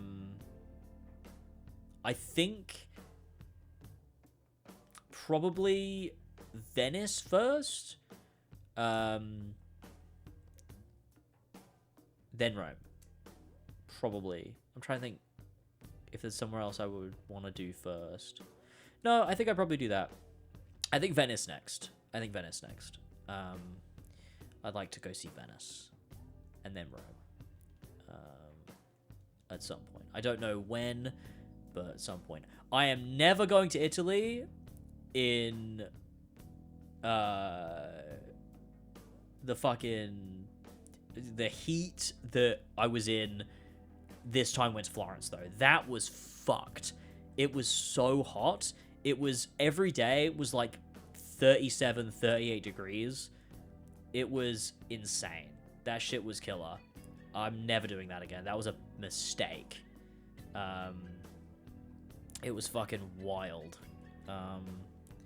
That shit, yeah, roasted me. I felt like a little piglet being roasted on a spit. But yeah.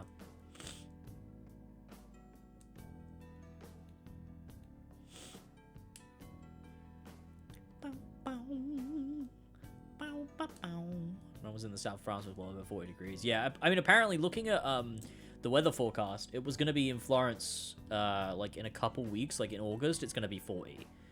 Like 40, 41. So really, in many ways, I got lucky. But yeah, it was fucking crazy. Like, it was... Yeah, I think one day it got to like 39, and it was like, that was mad. It was like by like 10 a.m. it was already like 35 degrees. It was crazy.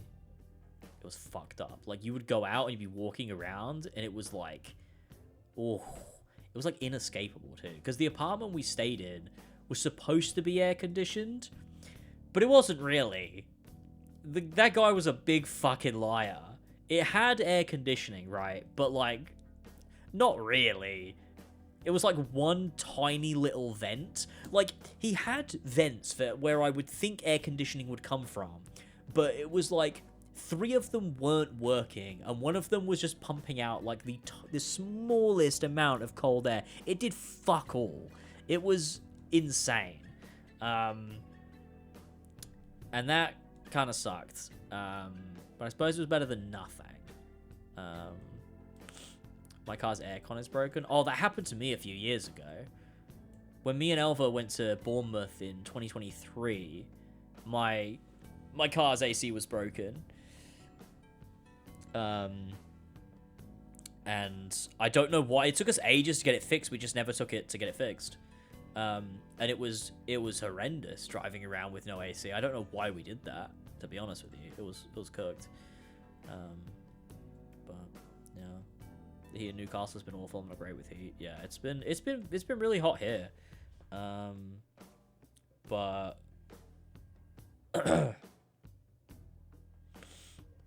I've got my AC, so we're good. Like, honestly, it's quite cold in here. I'm quite cold. I'm chilly. I can put a coat on, to be honest with you. Where'd you go to Bournemouth? To go to the coast. It's close by. And they have a lot of areas for dogs, and we want to take Sora. It was nice. We stayed for like a night. I don't know, it was nice.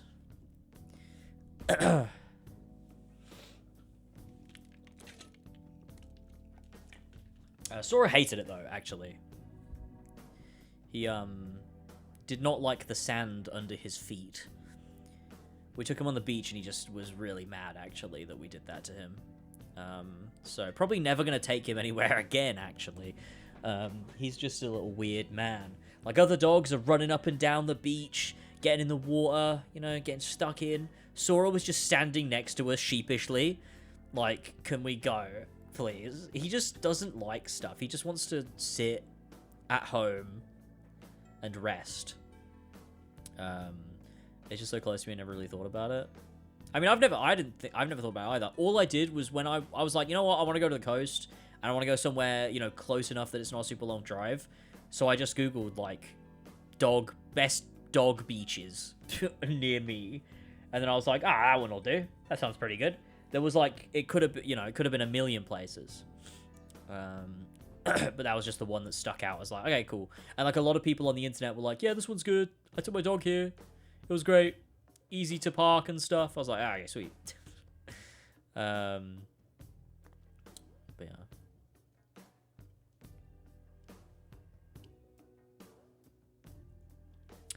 But yeah, it was nice. Like, I've got pictures on my Instagram from when we went. It was quite nice. I've got like, yeah, it was like all this, you know, like nice little trees and things. They had like an old little castle thing that we went to. It wasn't really a castle. It was like a little like old fort or something. Yeah, it had quite a nice little vibe to it, and the sea was nice. There's Elva and Sora looking out at the water. It was good. It was quite good. I want to go somewhere else. I mean, we've got Kendrick next weekend, which will be, you know, a bit of a trip. We're staying over in Cardiff because that's where we're seeing Kendrick. But I'd like to go somewhere else before the year's out. Maybe in November, December. Maybe go somewhere for like Christmas time. That might be that might be nice. I think honestly, like I've always said this is going on trips and doing things is so good for me. Like mentally, like I've not felt like I've been so burnt out. Going away was really cool. Because now, like, a huge part of why it's good is that coming back feels good. Like, it feels like it felt really nice to be back at my office and be, like, playing Death Stranding and finishing up the KCD script and stuff. It just, like, felt good to be doing those things again. Like, I was enjoying it. Whereas I've been just stuck in my office. Like, since we moved, I was stuck in the shitty room upstairs, and then I was in this office that wasn't finished properly. And, you know, it was nice to finally get in here, but going away was just it was so needed. Like, being able to come back and then get stuck into writing again and, like, actually enjoy it, it felt good. Like, it's good to... I think sometimes I need to just completely disappear, I think is probably what I need. Just to get the fuck away. Peak just as good if you like caves. Do I like caves? That's interesting. I've never really thought about it. Do I like caves? At some point, you should really come to Southampton and watch Pioneers play. So, like I said, I get what you're saying, but that for me would be not the same thing. As much as I do like when we all get together, that to me would not recharge me. I would need another trip after that. Because I don't know, it's just how I work. I don't know. It's just the way my brain is. I would need what I like I've been thinking about this, right? And it's not an actual thing I will ever do, because, like, obviously not, but I would kind of love to just completely vanish and go live in, like, a fucking, like, house in the middle of nowhere. Just nobody knows where I am. I just live in the middle of nowhere in a house. Like, in the middle of the country, just in the forest or something. Just completely vanish. I think that'd be my ideal. Yeah, I think I could get on as a hermit, to be honest with you. I'd need internet connection. And I'd have to be, like, close enough to civilization to, like, you know, yeah, I'm not gonna forage for myself in the woods, but, you know, I would just, like, you know, like, obviously I can't physically do that. It would not be a good thing to do, but, like, part of me is like, man, it kind of would be sick. To just completely vanish forever. And all I do, the only way anyone has any sort of, like, interaction with me is I post a video every 6 months. Maybe 6 to 8 months. And that's it. Other than that, I am just completely just... I've thought about getting rid of my phone before. Like, I just think I don't know, I value isolation. It's a weird one because obviously I do this, so I don't. But, I don't know. Like, I have thought about just, like, not having a phone and being like, I don't need a phone. I'll just wear a watch if I want to know what time it is. I'll carry, like, a little flip phone, I guess, if, like, Alva needs to call me or something. But, I don't know. I think maybe I burnt myself out on being so public and having so many connections in, like, you know, from whenever I started doing that to, like, you know, 2020 or whatever. Like, being so accessible. So I don't know. But yeah, I'm not actually gonna do it, but, like, I don't know. The longer you spend doing this, the more you yearn for a life of total obscurity and privacy. Yeah, that's pretty true. Yeah. For me, going over how much I need the connections I've got. I definitely do. I just need... I think what it is for me is I don't like being accessible to anybody, actually. I don't know what it is. I don't know. I used to cope... Or not cope, but, like, my brain didn't used to work like this. Or maybe it always did, and I just never really thought about it. But, like... I think, like, I have all my notifications off, right? Like, nobody can reach me unless I want them to. Which like, is objectively weird. But I could not deal with my phone going off all the time and people texting me and stuff. I just couldn't do it. Because I'm just fuck off. But, like, I don't mind it because I've got everything turned off. So, if I want to check my messages, I go in and I do that. And I'm like, oh, you text me 2 weeks ago. Like, cool. But, like, I essentially just don't have a phone for those 2 weeks when I'm not looking. The only people that I have... No, the only person that I have that can send me notifications is Elva. My parents can't even do it. I have them muted too, which is really fucked up when you think about it. But Elva is the only person I don't have notifications off for. Elva can ring me and text me, and it will notify my phone. But nobody else can, because I don't like it. And even then, my phone's on silent. I never have my phone off silent. And it's always on Do Not Disturb. It's just that Elva can break that barrier because I've got her as an exception. But, like, nobody else can do that. I do check the messages with my... Are you okay, Mac? You right there? James, I clicked on DS2. Dark Souls 2. Death Stranding 2! Oh my god. I need to play Death Stranding 2. I kind of understand not feeling like you have some sort of pressure every time you see a message. Yeah, it feels like I have a lot of pressure on me sometimes. Like, I know obviously I don't, like, objectively I know I don't, but there is that pressure of, like, if I see a message, it's like, oh god, I've got to reply to this now. Like, I've got to put effort in that I did not previously realize I would have to put in, and it's annoying. Because I'm, like, I just want to be isolated. Like, I don't like the internet, and I don't like...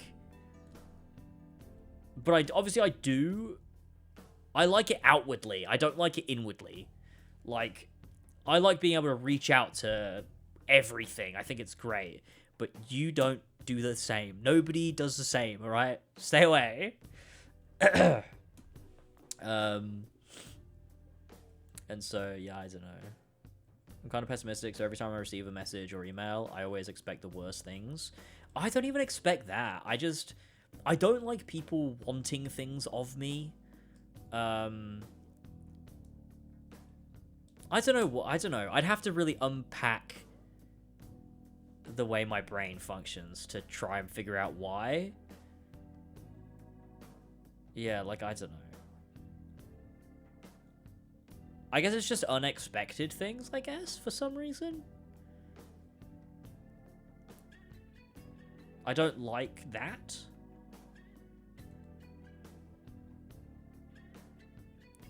I don't know. I don't know how to explain it. I'm trying to think. I guess, yeah, no. Do you know what? It's weird. It is... I don't know. It's like my mum messaged me the other day to, like... 'cause I haven't seen him in a couple weeks. Or no, maybe it was more recently than that. Just saying, like, they were thinking of coming round at the weekend. Or whatever. And it's bad because I don't think, in hindsight, I'm like, yeah, cool, I'd love to see my parents. But at the time when I got the message, it was kind of like, ugh, do I really, that's wrong. I know it's wrong. I shouldn't feel that. That's wrong. And in hindsight, I'm like, yeah, no, of course I'm looking forward to seeing my mum. But when I get that message immediately, or it's like oh, are you doing anything on this date? Like, fuck you. I don't know why. It just pisses me off.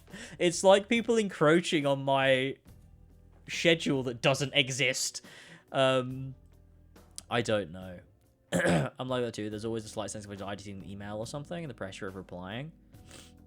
What do we think of Ghost of Yotei? It looks like more of the same, but I'm cool with that. Yeah, it does look like more of the same. I feel pretty much like nothing. I felt the same as I did previously. I'll play it. I will play it, that's for sure. But I have nothing else to say on it, really, other than that. I'll play it, and we'll see. We'll see what it's like. Oh, man. Fuck, I'm not gonna get to play any... Death Stranding. I've been talking for too long.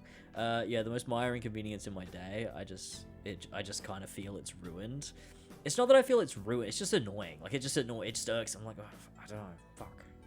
I think the more time you spend being used to having no real concrete schedule, the more making plans has to factor scheduling, and more angst you feel for that entire process. Yeah, that probably, maybe that makes sense. Maybe it is just my lifestyle. Like, I'm not used to making plans. I'm used to all of my time being mine.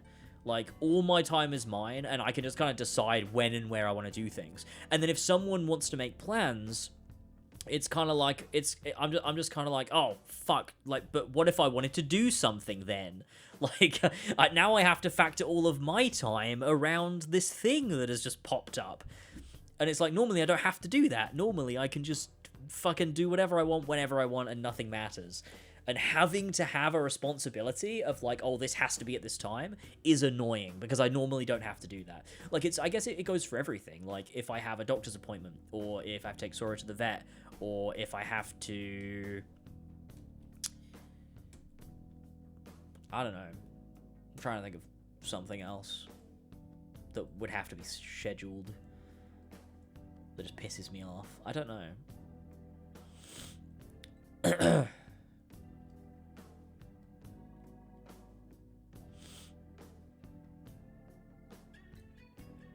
Painful awareness of what comes naturally to people who choose sane careers. Yeah, that probably does make sense, actually.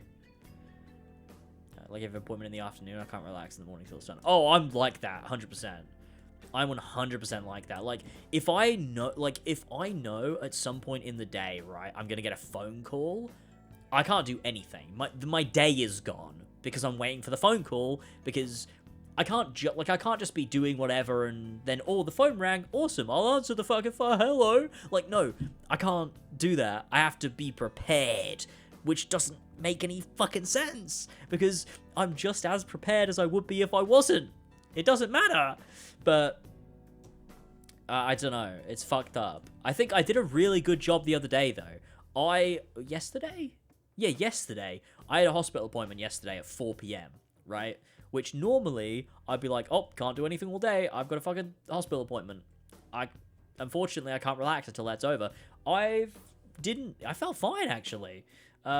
Maybe it's because I knew nothing would come of the hospital appointment. Like, it was just kind of like just a checkup of like, oh, maybe we try this thing next, blah, blah, blah.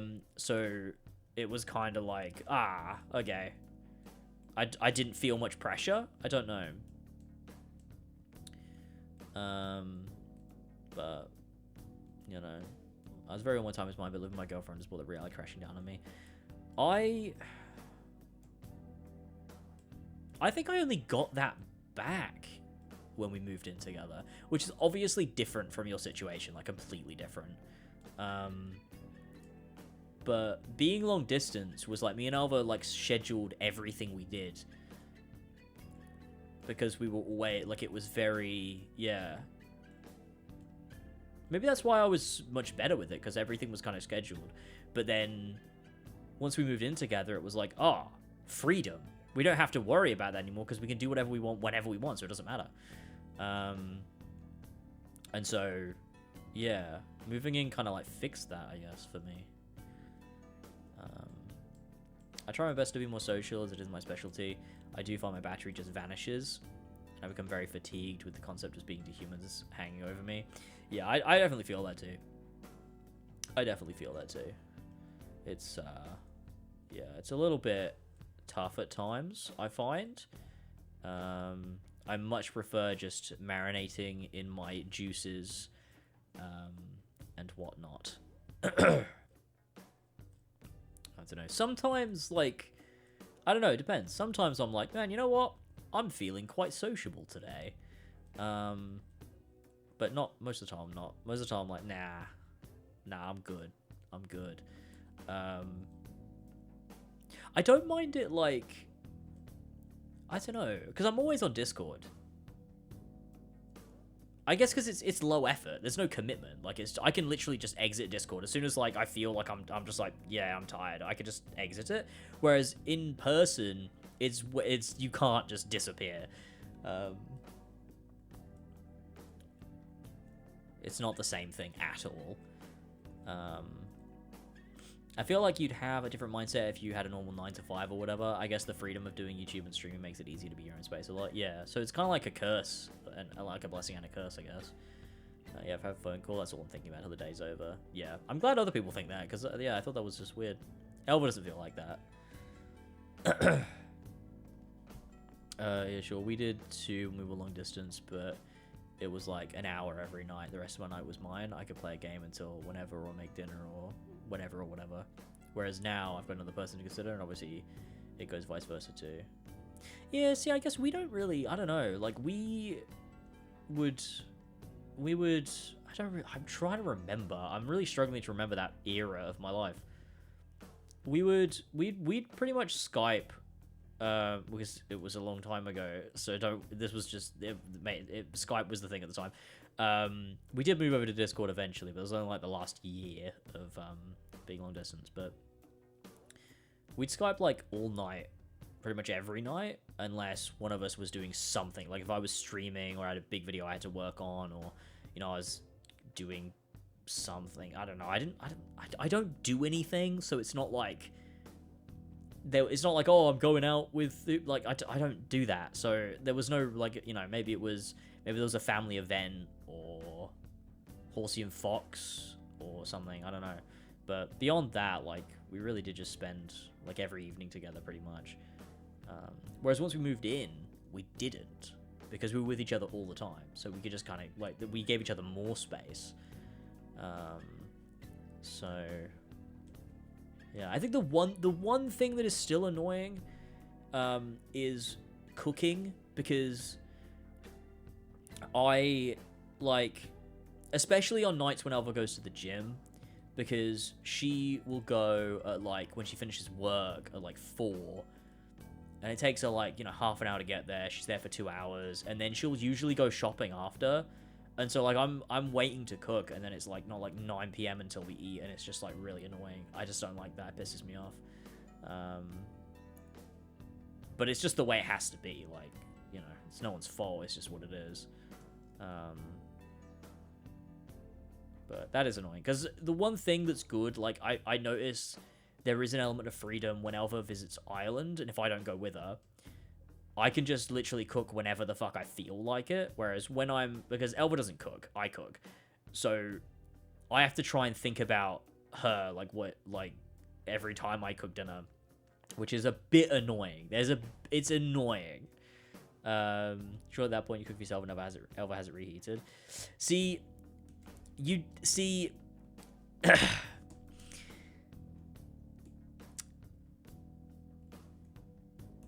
I don't think that would, I don't know. Elva, like, it's, yeah, I don't know. Maybe.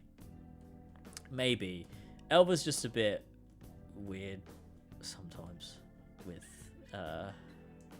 yeah, I don't know. She'll be happy with that. She's just, I don't know. She would have to explain herself. I can't speak for her, but it's another one of the reasons it makes cooking difficult sometimes.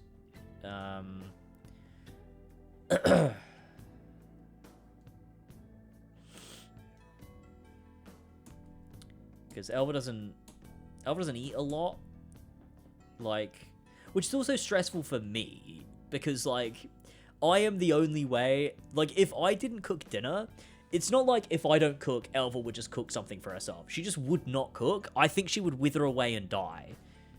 She would waste away and die. And so, like, it's on me to make sure she's eating properly. And I have to, like, be, like, I don't know. She doesn't eat a lot of various things, so